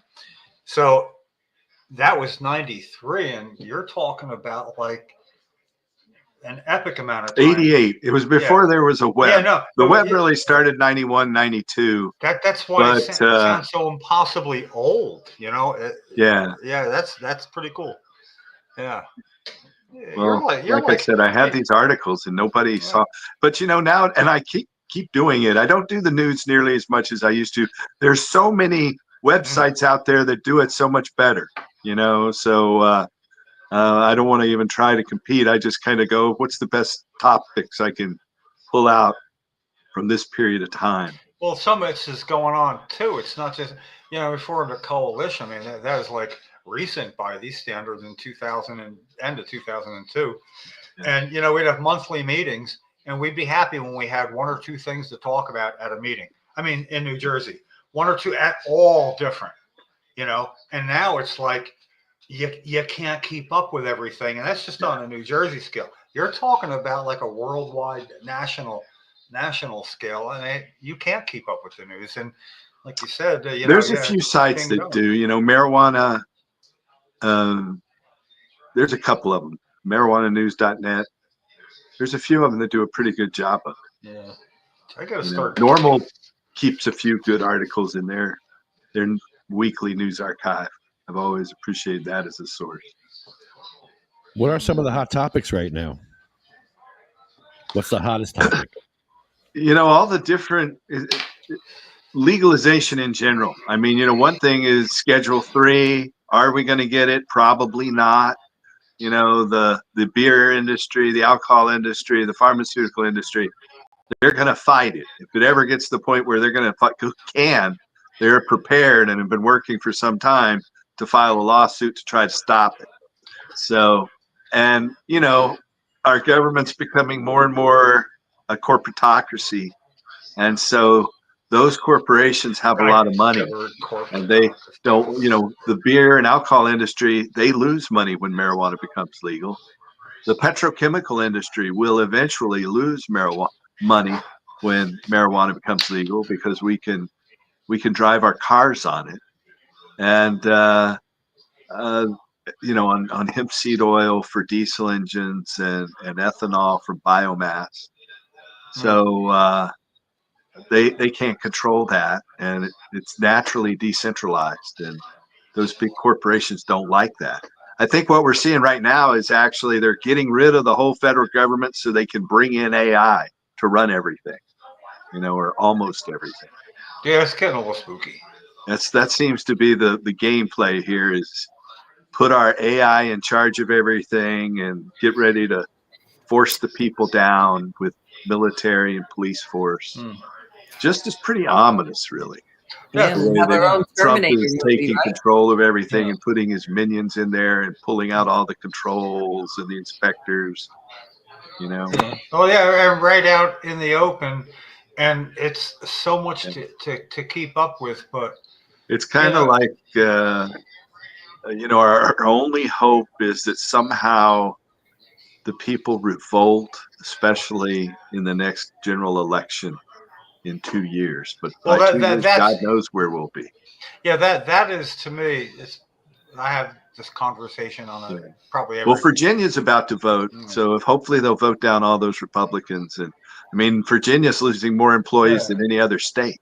Yeah, well, Virginia and New Jersey being the only two states who have counter to federal election years. But so rescheduling, that is a hot topic. But again, I think it's just not going to happen because of the corporate interests. I agree. Both parties been controlled by that, or they stopped. I thought Bernie Sanders was kind of like Obi-Wan Kenobi, our only hope, but he's not gonna. He's too old to run for president, but he's still out there fighting. So we'll see what happens. There's a such thing as too old to run for president. I wasn't aware. Yeah, and he admits that. So at least there's well, okay. He's 83 years old. Yeah, right. Yeah. And God bless him, boy. Yeah. He's out there. He's still he's leading the resistance. He hasn't lost any cognitive abilities as far as I can tell. Hasn't lost his edge either. I mean, he really hasn't. No, and people really do like him. He okay. The poorest man been stopped. He was stopped. Poorest man in the Senate. That's quite the mantle to have. Yeah. I mean, that's when I heard that. I hope it's still. I don't hope it's still true that he doesn't have enough money or something. But that always spoke really loud to me. I mean, if you're going to trust somebody, the more money they have, the more I find a natural defense, and it might not even be warranted. I don't know. But with him, he was easier to listen to. It's something. Well, on medical, let's talk a little bit about medical, because I help medical marijuana patients still, and there are a lot of breakthroughs that way. Have you heard about this book called The Cannabis Cancer Connection? No. The Cannabis Cancer Connection. It's written by this guy Joe Goldstrich. And he talks about how different cannabinoids and terpenes affect various forms of cancer. There's like 15 kinds of breast cancer, so different ones work differently. And so it touches on that. So we could look at specific formulas of cannabinoids that would stop the vast majority of cancers out there. Then there's these new cannabinoids. We've known about CBC or cannabichromene for a long time, but I found in my experience working with patients that some patients say it's the game changer when it comes to many different medical conditions. So cannabichromene and CBG, the mother cannabinoid, cannabidiol, has great utility, perhaps more than CBD. But then there's a new one that I just heard of last week, and that is THCP. THCP is supposed to be 30 times more psychoactive than THC Delta 9. So there's some of the latest news in terms of medical that I can put out there. What's it called? What's the P stand for? I'm not sure. I can't tell you that right off the top of my head. I know THCV helps diabetes, and I should Google that, but I don't have my phone here. You guys do that. Oh, okay. So let's Google. The first answer gets a slightly used pre-roll. Well, why? You're going to be. I'm having trouble hearing you. I don't know why. Me or Jim? I just leaned in closer to my microphone. Okay. THCP binds to the CB1 receptors in the brain. Italian researchers, discovered THCP in 2019. They isolated the compound from cannabis plants using liquid chromatography.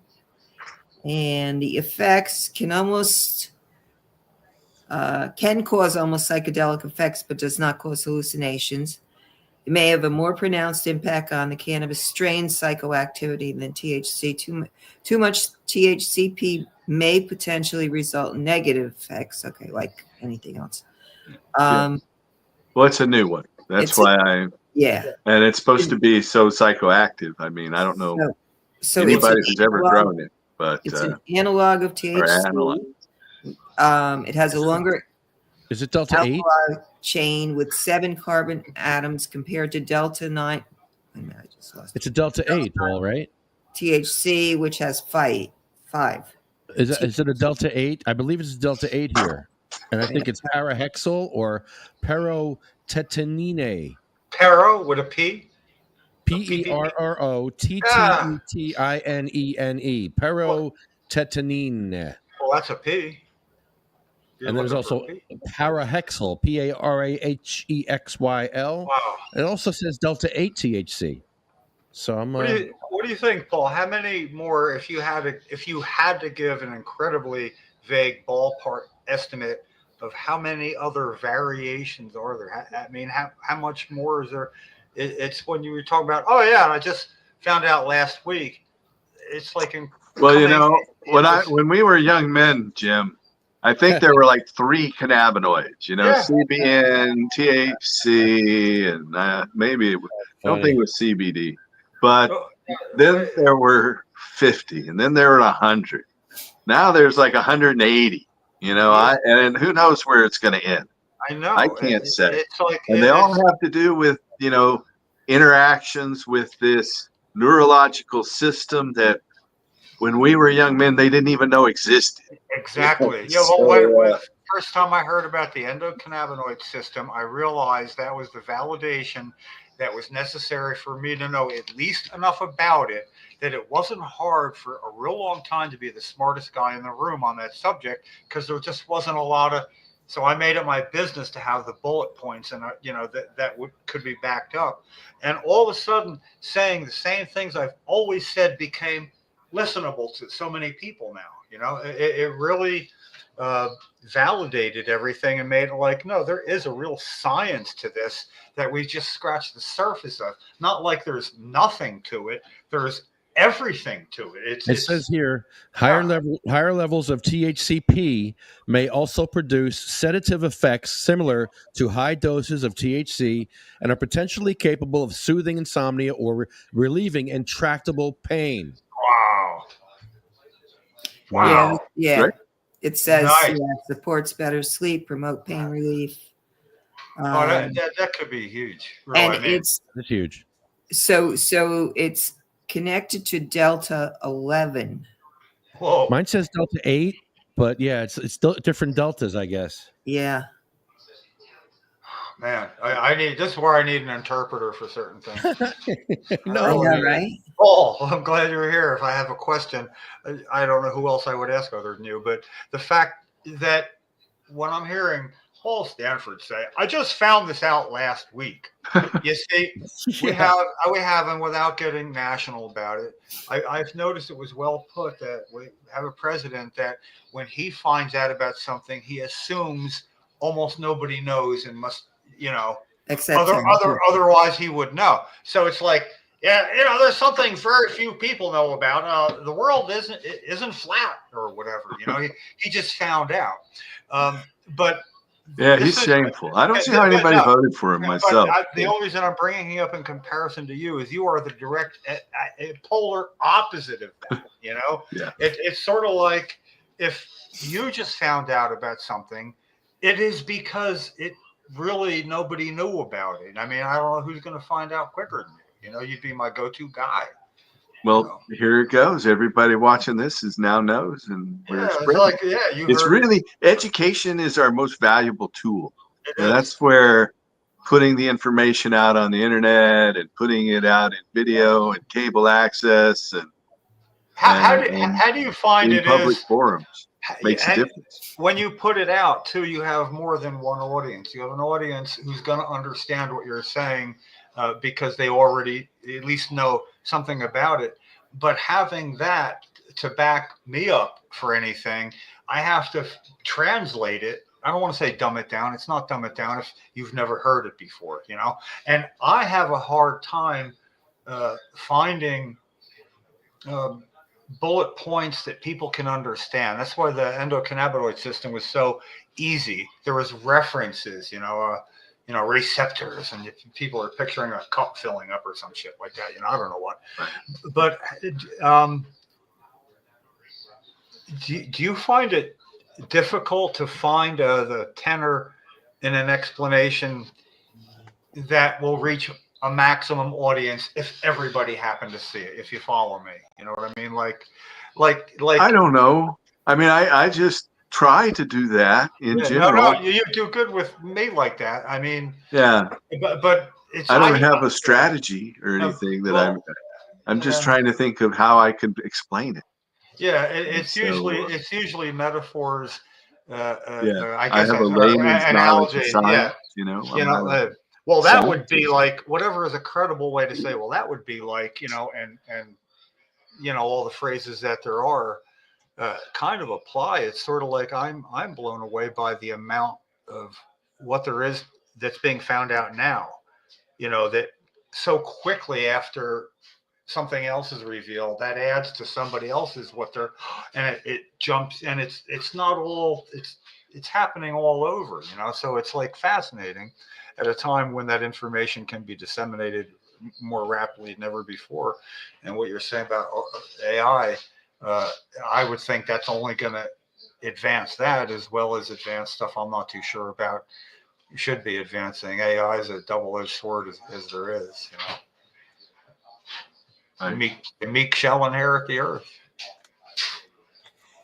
I'm not a biblical guy. I just throw that out there because, no, I mean, when I say it's sort of like it used to be, it's the Romans and conquistadors and the strongest and fittest ruled the earth. And now it's the smartest, One of the most interesting things, talking about Christianity and going and talking about cannabis, that I talk about in my presentations, because it's very visual, is a cathedral on the island of Sicily in Palermo. And it has like 1,200 pieces of art under glass since 1100 AD. And out of those 1,200, and this was 1100 AD, people didn't read and write back then, so pictures were a primary way of sharing a story. And so in about 30 of these pieces of art, that it's depicted with God and Jesus with cannabis. And when Jesus heals the sick, the cannabis leaf is there. When Eve gives the apple to Adam, it's not there before, but as soon as he eats it, the cannabis leaf is there. And you go back to Egypt, and the cannabis leaf is above their goddess of wisdom. Anytime they show their goddess of wisdom, Shemet, she's always depicted with a cannabis leaf above her head. So it's strange how, this has been taken out of Christianity. I'm not a big Christian guy myself, but that's one of the things I talk about. But this is the way to, well, I'm not a big Christian guy myself, but I have stooped so low at one point to say, I've prayed about this, and I actually feel like I've gotten an answer. Have you? To somebody that wouldn't want to lie about it. I'll tell you, the research that Chris Bennett has done is groundbreaking. And, he's picked up on some previous research that had been, hadn't received much, mutual sharing or whatever at play. And so he has written a number of books about cannabis and Christianity in ancient times. Well, so he's the real expert on it. Well, some of these pictures that he says, well, those are icons, and you can always argue about icons. Is it this or is it that? But I think it's pretty clear what it is myself. I'm just making notes here about, I can't believe the picture is worth 1,000 words. It was worth everything back then when you didn't have words, so I'd never heard this, and it's an unmistakable leaf, other than the Japanese. Oh yeah. I mean, I don't have it right where I can share it on my screen with you right this second. No. I have to look this up, because that's really something I literally would keep in a hip pocket. Well, not literally, my wallet. When I would want a picture in discussion to do that, because I think that would almost really change the path of a discussion. There's a bunch of them that I don't really understand what they're tied to, what biblical story they're tied to. Yeah. I've got them saved in my computer and whatnot, and I occasionally use them in my presentation. I just say, I don't know what's going on here. Because even I know, I mean, I research using a computer, and I'm not normally associated with that. But I do know how to like start tunneling this way and that and finding, oh, look what I found, and educating myself in my own way and time without, missing something, failing a test and not graduating.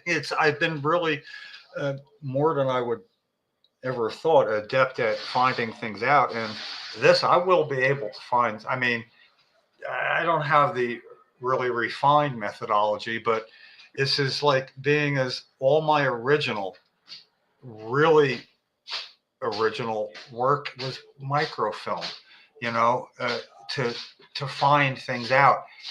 And this is just so much better that when you tell me now what I know to look up, I'm kind of capable of getting close. And then I know where to go if I need refinement on it. I know exactly who to say, hey, look what I found. So I would almost think you'll be hearing from me in the medium near future with question about exactly this, because this is like this is good. I mean, I remember when the Billy Graham Evangelical Association was one of the few I wrote in Cheryl's time, to all the major, and I expected no results, but the Billy Graham Evangelical Association got back and said, being as this is as medicine for your wife and others, blah, blah, we would hope there would be an exception for this, meaning for everybody, not just for her. So that meant that Billy Graham's Evangelical Association supported this. And it was like, other than the Unitarian Universalists, is that, or Universal Unitarian, whichever, either than the UUs, it's Billy Graham Evangelical Association was the first to do this. And that really helped. Just saying that in the beginning, in certain situations, really got, you could see a difference in the listening, Yeah. And that was a different age. Yeah. Well, I carried that in writing and in my wallet for a long time, but it's so long, I didn't think I'd needle in my wallet for decades. I thought we're almost there. In the Bible, there's a recipe for anointing oil in Exodus, and it calls for a bunch of pound of hash, but it's called calamus. They've translated it as calamus. Now, calamus could be a bunch of things. It's a reeded plant, a plant that's like a reed. It could be sugar cane, it could be calamus, but we all know what it is. We all know it's cannabis. I mean, come on, there's no medical cannabinoid system for a calamus. What, an endocalamus system in your body? No, I don't think. Yeah, it's undoubtedly cannabis. Yeah. So anyway, this is great news. Pictures anybody can understand.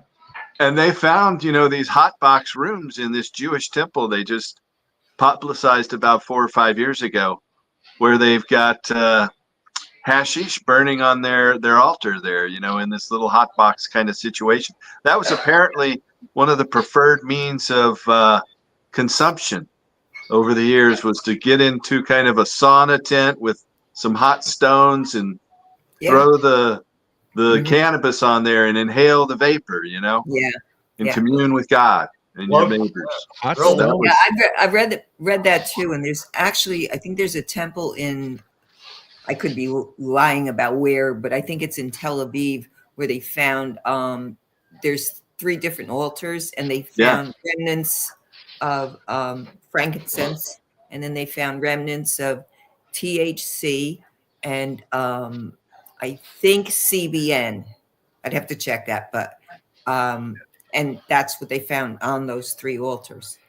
So yeah, and that's, we're talking like 2,500 years, 2,500 years ago. And as recently as like 800 AD as well, they found one that was like from 800 AD. So we're talking not that long ago. Yeah. In Israel as well. Yeah, it's interesting. But when you look at the oldest written history in the Western tradition, the first known historian that we know of is the Greek Herodotus, and Herodotus wrote about the Scythians in Central Asia, kind of present-day Ukraine, and how they would get in a tent with an urn and put cannabis on the hot rocks, And so that was back more than 5,000 years ago. So it's been a common practice for spirituality across many different cultures. And China too, right? Yeah. China, they still use it in their funeral processions. In communist China, where they've wiped out a lot of their ancient culture, they still burn hemp paper money and items to send to their ancestors. And they wear white hemp collars at funerals and in mourning.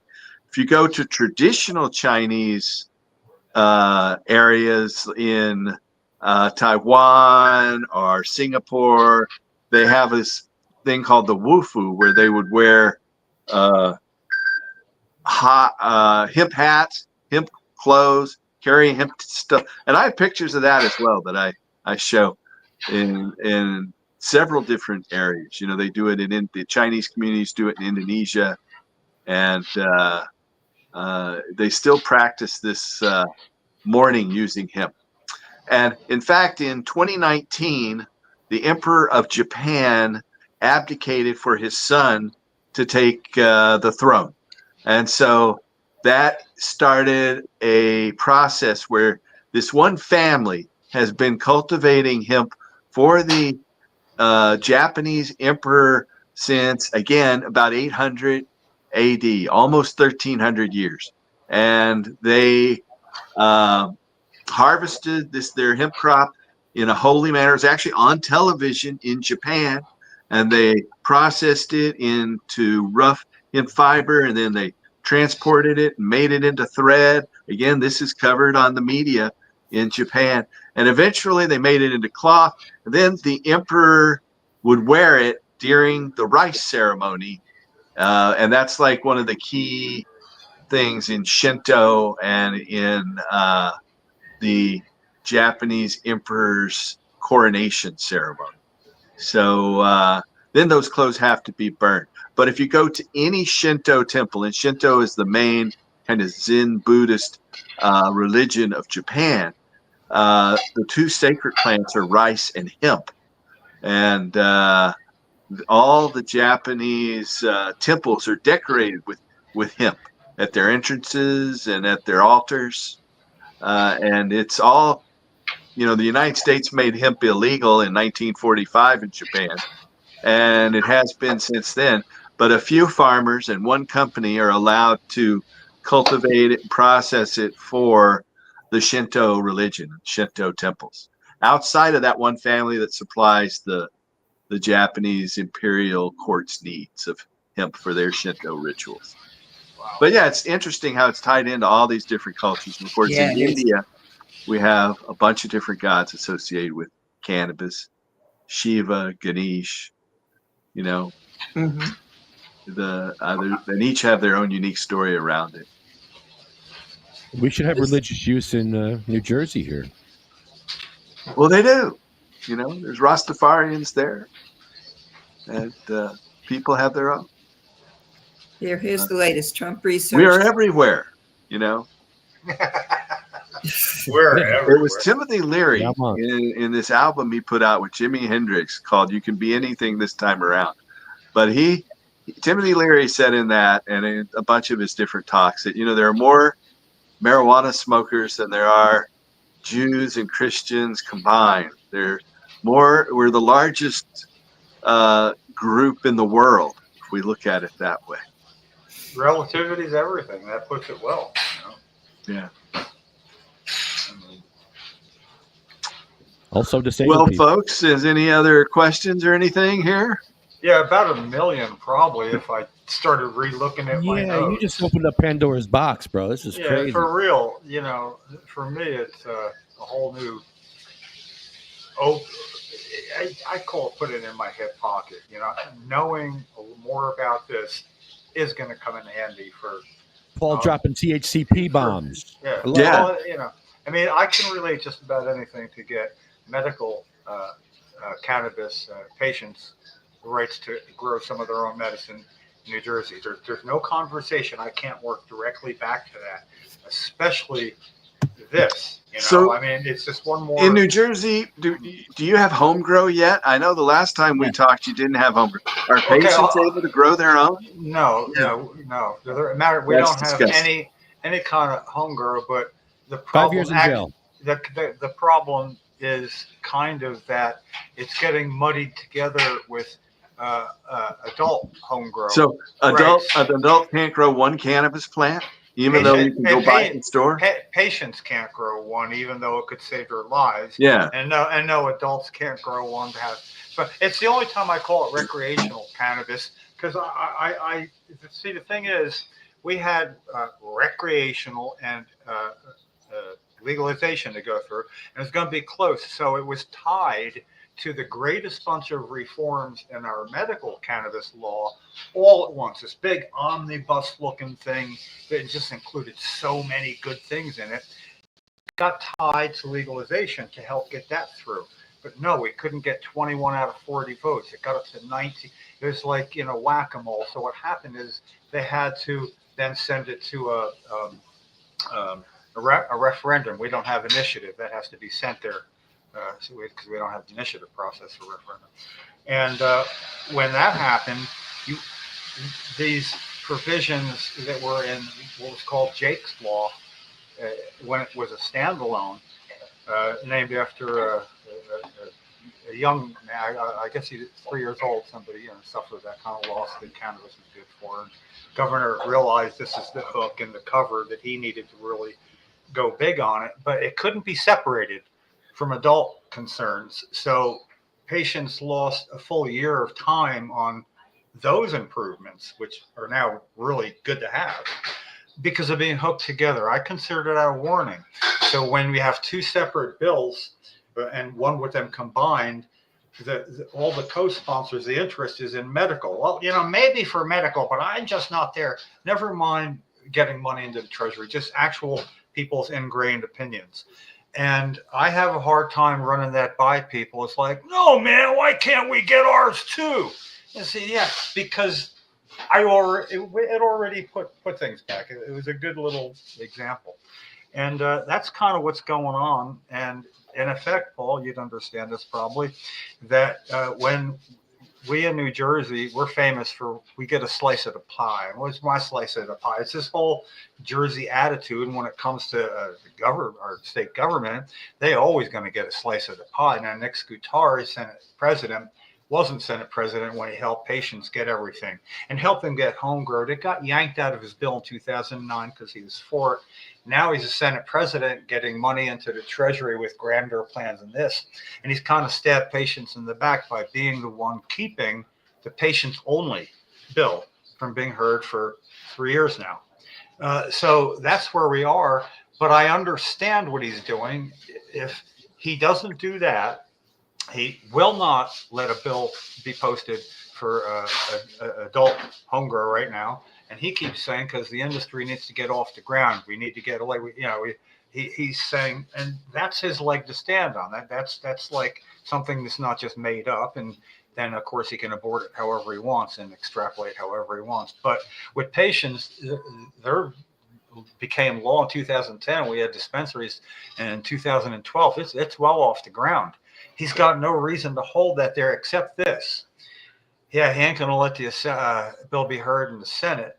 But the trick is, it's obviously the exact same bill, and for patients, in the Senate and the Assembly. So if either of those bills got heard, more than half that information would directly apply to adults' salient arguments about why they should have it too. A lot of the worry it's about misuse and all that, and it's going to be offered both ways. Patients first, that's where the pushback is going to be. So he had to cast a net wide enough that if he was talking seriously about a home grow bill for patients being heard, adults are going to be revived and rejuvenated, because they were at the gates for like 3 months. What do you mean we voted for it? What do you mean we can't have home grow? We thought it included home grow. In New Jersey, they thought it. That's cute. They thought it included home grow, even though it didn't say so in what they voted for. That after the the travesty of the rollout of medical cannabis, and it wasn't what you would have thought. Obviously, we knew, but a lot of people apparently actually thought that, and they were pretty livid for about 3 months, and then it just sort of drifted away enough where it wasn't an issue. And if he starts making this okay for patients, it's going to give him all that much more push. And but I feel motion, and just on the quick here, the Senate Health Committee chairman is very much in favor of this, and he's been talking with us, on Zoom meeting, and making sure that we understand it's being turned away, and he can't do anything about it. That's how it works. That's the rules in the Senate. But he never co-sponsored that bill as a senator until this week. So that, to me, says, wait a second, the same man that really does want it wasn't a co-sponsor himself until this week. I'm saying is going to send a message to other Democratic senators that it's okay to co-sponsor, because he's going to be okay. Senator Scutari isn't going to take him on for his co-sponsorship. He won't. But if you're, first year, second time around senator, you want that committee seat, somebody's retiring, and you want to be tight with the Senate president. You don't get that way by co-sponsoring a bill. That he doesn't want hurt. And I got it. I mean, I'm understanding that. Nonetheless, he's really kind of pushing it to the point where he's going to have to do something. He's going to suggest a stricter program of only the sickest and most hurt people who are registered patients. He's actually mentioned that to get away from a discussion one time, and that of course backfired, because that's in my hip pocket. That's 3-4 years old now. So yeah, you know how that would go. What? Stage 1 cancer? No. Stage 2? Yes. Well, the whole point of getting it at stage 1 is to keep from getting to stage 2, you moron. You can't do that. So anyway, I'm trying to make sure people know, people, legislators, know that, this is certainly something that when he brings it up, I'm trying to cut him down beforehand. That's how he thinks he's going to let go the rope and sit back with that one. And it's not going to happen. So yeah, we got traction, and I don't feel like it's going to get pulled out. It really depends on if we get smart and can focus enough in the right areas. But I like your instant reaction about how egregious this is, because at the end of the podcast, eventually Lefty reads names of people who were in this fight and died before their time. Most are patients. Some could be people like that had interests. Only like you would read off names of people in the World Trade Center once a year, just so their names are said. It always was laughable to me when the term misuse of cannabis was brought up, because I get it. People are going to do shady things. That's just human nature. But like on a real note, I'd like someone to point to, like, what's the real misuse that they're doing? Like, okay, if they're selling where they shouldn't be, selling amounts they shouldn't be, that's one thing. But like, misuse is a very specific word, and I feel like there's a stigma to that too. And I feel like that leads people to think that patients, ingestors are using this commonly irresponsibly.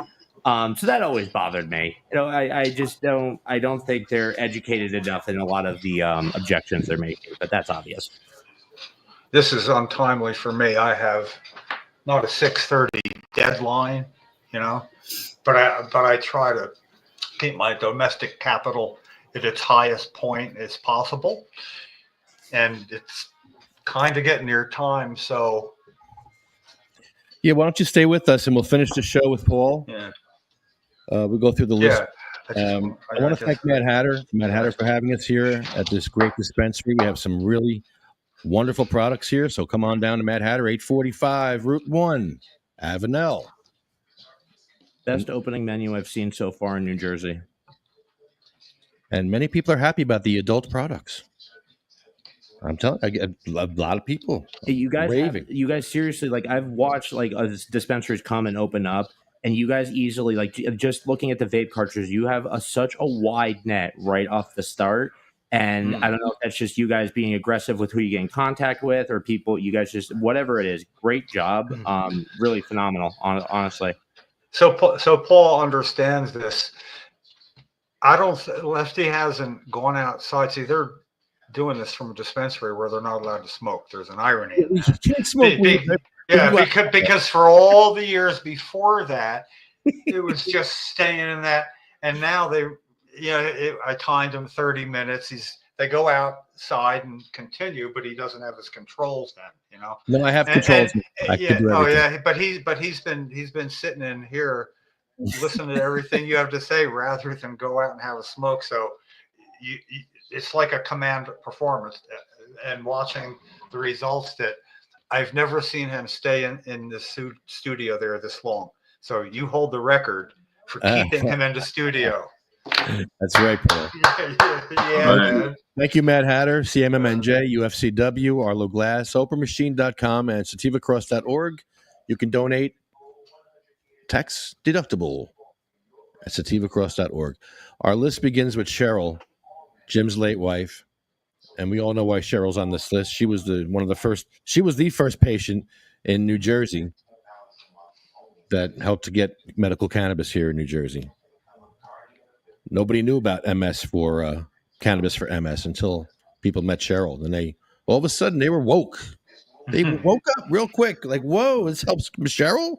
Whoa, okay. That was the whole purpose, just to wake them up and be gatekeepers. That's all. She knew that too. And I only add because, like Lefty, says this, and sometimes we sort one out. Other than that, it's just one name after the other, and I take most of them like freaking body blows. But I listen to names being read off at the World Trade Center just somehow, so somebody's listening if it's on, and I'm have a moment. But it's she knew it wouldn't be done in her lifetime. And the reason when I read David Pace, Associated Press reporter, came to cover her going to get arrested at Bob Barr's office, and he needed to talk to her by himself. And I said, listen, I prefer to be away, and I was proud to read the next day. He asked her, do you think this is going to happen, soon enough for you? And she said, oh no, I'm trapped in my body and it's deteriorating and I can't do anything about it. There's a lot more other people that have more time. So that's why I do this. And it was like, yeah, that's so cool, but now that, now that we're here and it can happen, it's like really special to me. But this list hurts, but we do it because too many people don't understand. I mean, they don't see it. You do, because like your exact reaction was like, from that point of view, it was obvious. I mean, I recognize that. And other people just don't know. I mean, to my fine tuning on everything I say, but I always refer to it as a healthcare issue when I'm talking to a legislator about this bill. That's a healthcare issue, not allowed to have its first informational hearing. It's that all those little things do add up. And, human rights issue. So to do this, it's like for 10 years now. 10 years, it's been our duty to try to ruin people's high and be a buzzkill and bring a little bit of sadness to their life if it'll help them understand how good it is when they do something. Don't forget, this is not a comedy; it's a tragedy. It's not a spectator sport, people. Anyway. What's that? Bucketman, what? Sometimes it seems like a comedy the way things play out, but we make it a comedy, but it's really you laugh through the pain. That's what you do. Tragic comedy. Yeah, I'm already rocking, man. Read the list. I can't handle it. Sabina Rose is a 15-month-old baby who died from a 25-hour seizure. They're terrible. How's that feel? Awful. How do you think her parents felt put in that position where? Well, I think that they had to have her examined to see if she was mentally competent. What to have that psychology? How do you? That was the rules, And a quarter of her life was wasted finding a psychiatrist. To what? They move a mobile and a cannabis leaf, and they get some. Jesus Christ! She ran out of time because of that stupid crap right there. She ran out of time. That's Thanks, why, Chris Christie. Yeah, we remember though.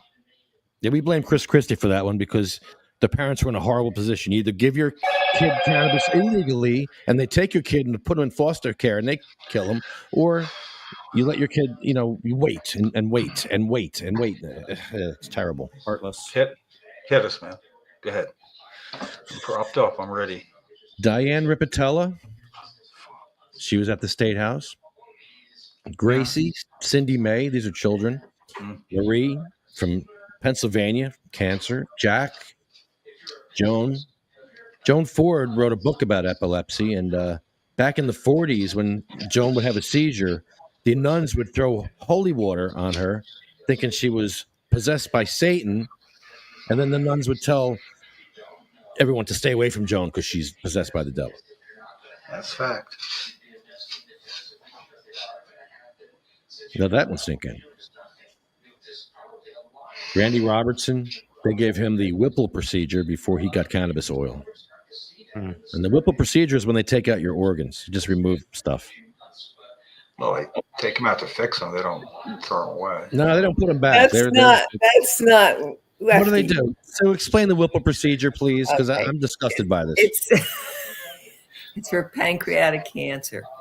So they remove as much as they can from the pancreas and any other organs that may be affected. But it's every organ, right? It's a really, really horrible procedure to go through, and it's a Hail Mary pass. Well, they did that before they gave him cannabis. Can you believe that? Yeah, I like Lefty's way better, but we'll go with the truth. We'll set a precedent here. From what I understand, they removed a lot of his organs. There wasn't just one thing; it was a bunch of. Yeah, well, the point is the same, and the way Sue put it, actually, it's terrible. Drove it home more than the way you put it. No offense, I'm just standing back here. We can see a replay and judge that later, though.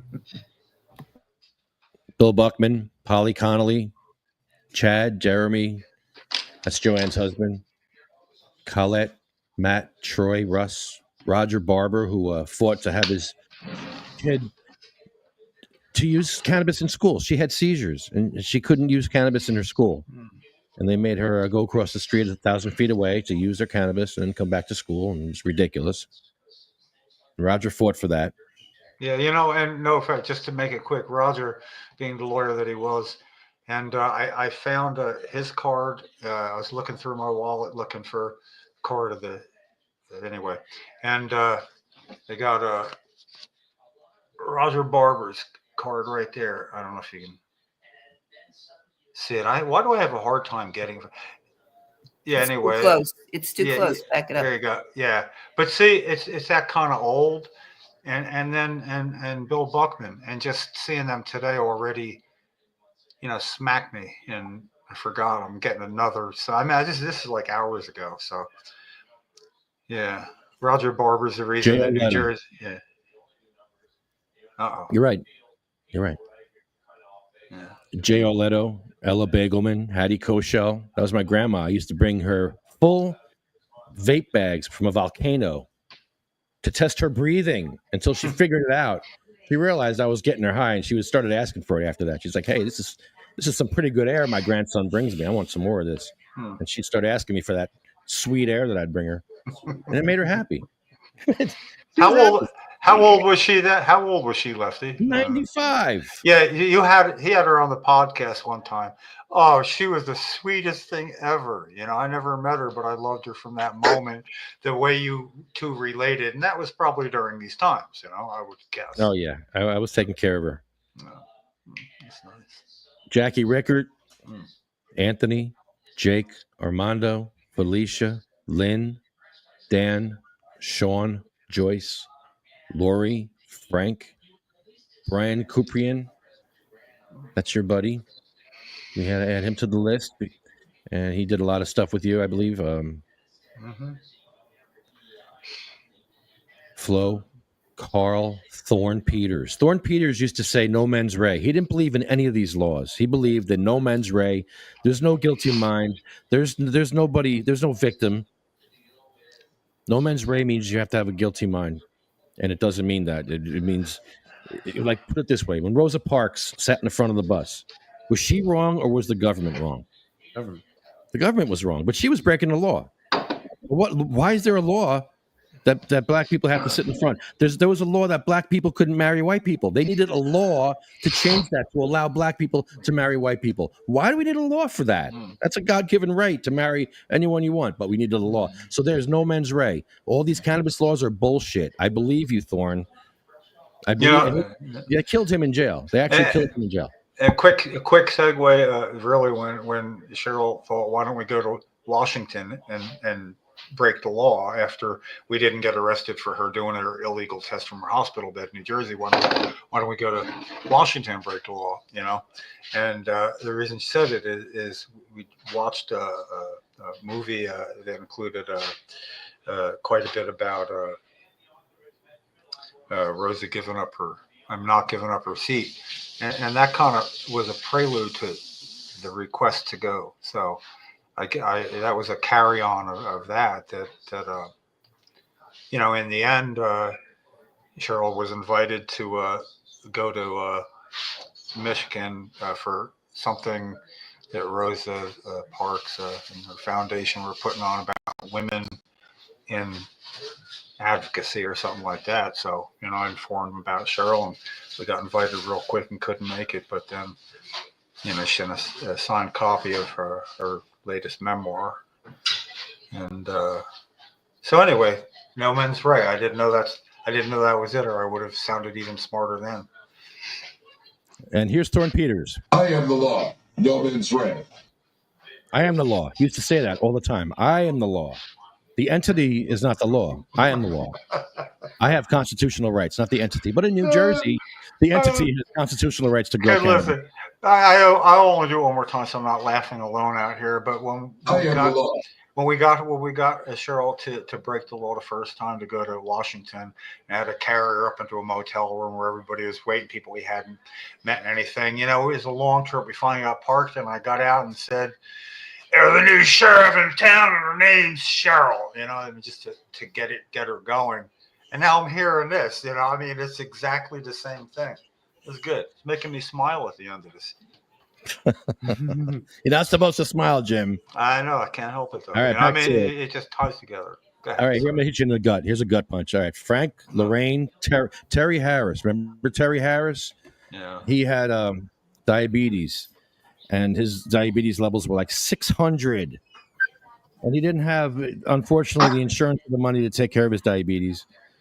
And unfortunately, when you have diabetes and you don't have money, you're kind of rationing your insulin, and that's not good to ration your insulin. So, good job. Uh-oh.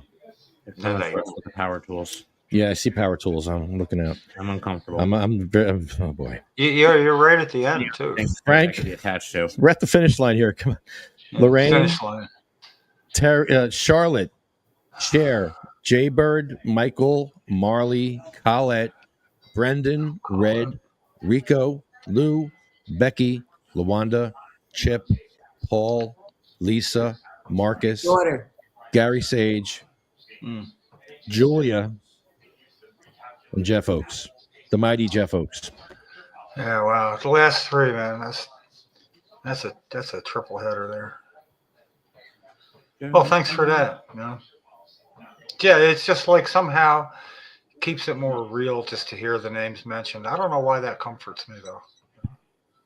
I don't know. There's you. I think it's comforting because you think it would happen. You would think it might happen to you when you're not here, perhaps. Well, I think it makes you comfortable because you're not alone. That you dealt with the loss of this, and the fact also Cheryl is memorialized. Like that's a beautiful thing. Yeah. So we talk about her, we think about her all the time. Well, not just that. When I got to go back and get something or look at a picture, I'm constantly reminded, especially this week, looking for something about the memorial for her at the Supreme Court with Barney Frank having a press conference with the Students for Sensible Drug Policy ready to go out and lobby after that, and the trip to the MS office, impromptu, all that for that weekend. And the people that came, because Normal was able to get a decent grant and get patients from all over the country to travel there. That's, I mean, I don't know anybody else I know who had a memorial for them at the Supreme Court. That's like really fucking cool, man. And I'm sorry to swear, but it's that cool. Paul, do you have a website or a way people can find your information out? Oh, sure. I have a bunch of them. If you do a Google search just for Paul Stanford, I'll come up pretty much at the top. My main site is, there's 1,000 Paul Stanfords, but I'm that was cool. Up there a few times. A friend of mine created these various sites about like my early business activities, my volunteer stuff. So he did some, whatever they call it, recognition stuff out there that's still there. I pay for the domains at least. But the main one is CRRH. CRRH for Campaign for the Restoration and Regulation of Hemp. That is an Oregon political committee. It used to be a 501c4 until about 2009 when the IRS decided marijuana shouldn't have a 501c3 or a C4 anymore. So then there's THC-Foundation. That is my medical clinic business. CRRH.org is the political committee, an archive of sorts of all those hemp news stories going back to the 80s. And THC-Foundation.org is our medical clinic one. So I'm also trying to get hemp.org, HEMP.org. So I'm working on that one too. Wow, that's an old domain. Nice. Yeah. Yeah. Well, thank you, Paul. I want to thank you guys for having me on. And, thank you so much, Paul. Thank you. My pleasure. I'm going to take off here, but keep it up. One thing, the quickest. He always asked everybody, "What's your favorite munchy food?" Real quick and what's your favorite munchy food right now? My favorite munchy food? Yeah, your I like spicy guacamole with cucumber chips. All right. Spicy guacamole with cucumber chips. That's the first. We don't get all the corn stuff, no carbs, good fats. That's my favorite food. There you go. Beautiful. Now I'm starving. You'll never find anyone else to say that. No, never again. That's the first. I'm gonna try to have some tonight. All right, okay, man. well, thanks for being here. Good night. Keep working to restore hemp. Yes. All right. So before we go, Bucketman, you came all the way here. But I don't want to just jump off the air while you're here. So what you have? You had to take care of your cat, your kitty. How's your kitty? God, what was it? Last week she was laying on a pile of clothes, and I guess it fell, and she got her paw, I guess, sprained or something. She's been very uncomfortable for the past week. So I finally got someone to come out and pick her up and bring her to the vet. So, we'll know more soon. I think she's just a little spooked right now, but when your fur babies. Good luck with your cat. Not feeling good, you feel it. Sending good vibes for your cat from the West Coast. I appreciate it. And Paul, I didn't get to talk to you enough, but you seem like a really cool guy, and I'm excited to see more of what you do. Everyone, thank you for coming. Thank you for acknowledging me and spotlighting me like you did, Lefty. I appreciate it. And I just want to say again, Mad Hatter's off to a great start here. Easily one of the best opening menus I have seen in New Jersey so far, right off the bat. You guys got a great vibe in this place. The podcast room in the back, cool staff in the front. They're very knowledgeable and very nice. This whole lot over here is going to look a lot cleaner, I hope. Oh, yeah. It looks great now. Throw this up as quick as you can so Bucketman can see what he missed right away. There you go. Adios, amigos. All right.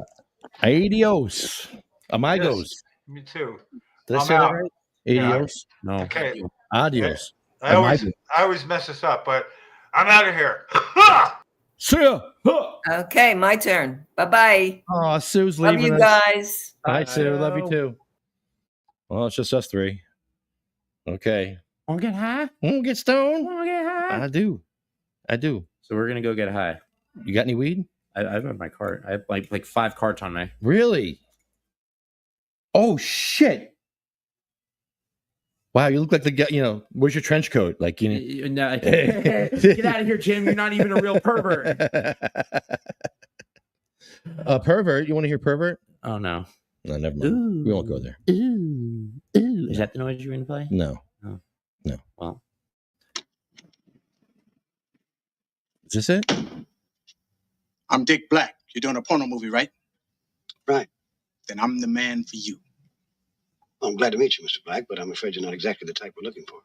You mean because I'm black? No, you're just not the type. What do you mean, not the type? Man, don't you know who I am? I'm Big Dick Black. I've done more porno movies than you ever saw. I've worked with Harry Reams, Johnny Wide. Not the type. I can come 10 times a day. I can keep it hard for 2 hours at a time. I'm a woman's dream. I got a dick hung on me 9 inches long. I'm sorry, Mr. Black. I'm sure you're very good, but at the moment, I just don't have anything for you. If something comes up, I'll be happy to give you a call. Shh. You don't want to hire niggas, that's all. I knew this was a scam. This is bullshit. It's both. I love that. That was incredible. Oh my God. What is that from? George C. Scott. It's a movie called Hardcore. Rob, you ever see the movie Hardcore? George C. Scott. His daughter goes and makes porno movies, and he goes and tracks her down. It's like it's got Who's Up Next vibes, but it's about porn, and it's really funny. Okay, terrific. Yes, indeed. All right. So anyway. So I'll end the show on that note. On a good note. Great show. Until then. Yeah, we're wrap it up. Wrap it up. That's it. Shut it down. Shut it down. Rob's sitting there Shut like, it what are they all doing? down. We need a new podcast. Rob's like, get these guys out of here. These guys trying to suck. maneuver his legs. They're not funny. They're not even funny anymore. Or we weren't from the beginning. I don't think we ever were funny. Yeah, we're more crass. Yeah. But we advocate well. Yeah, I'm a good advocate. That's why we're here. World star hip hop. We fit right in here. I didn't realize that. Now why I fit in here. They're actually crazier than I am. That's what she said. Yeah.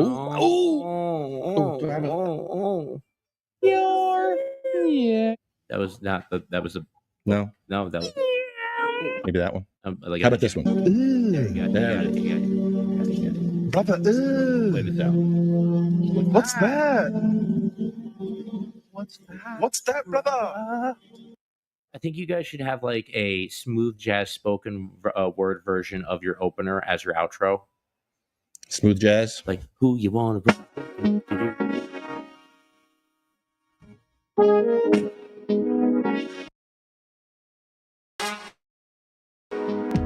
Mad Hatter Dispensary. Open now. 845 Route 1 Avenel. Get your dildos and dongs. Oh. What? Dongs and slongs?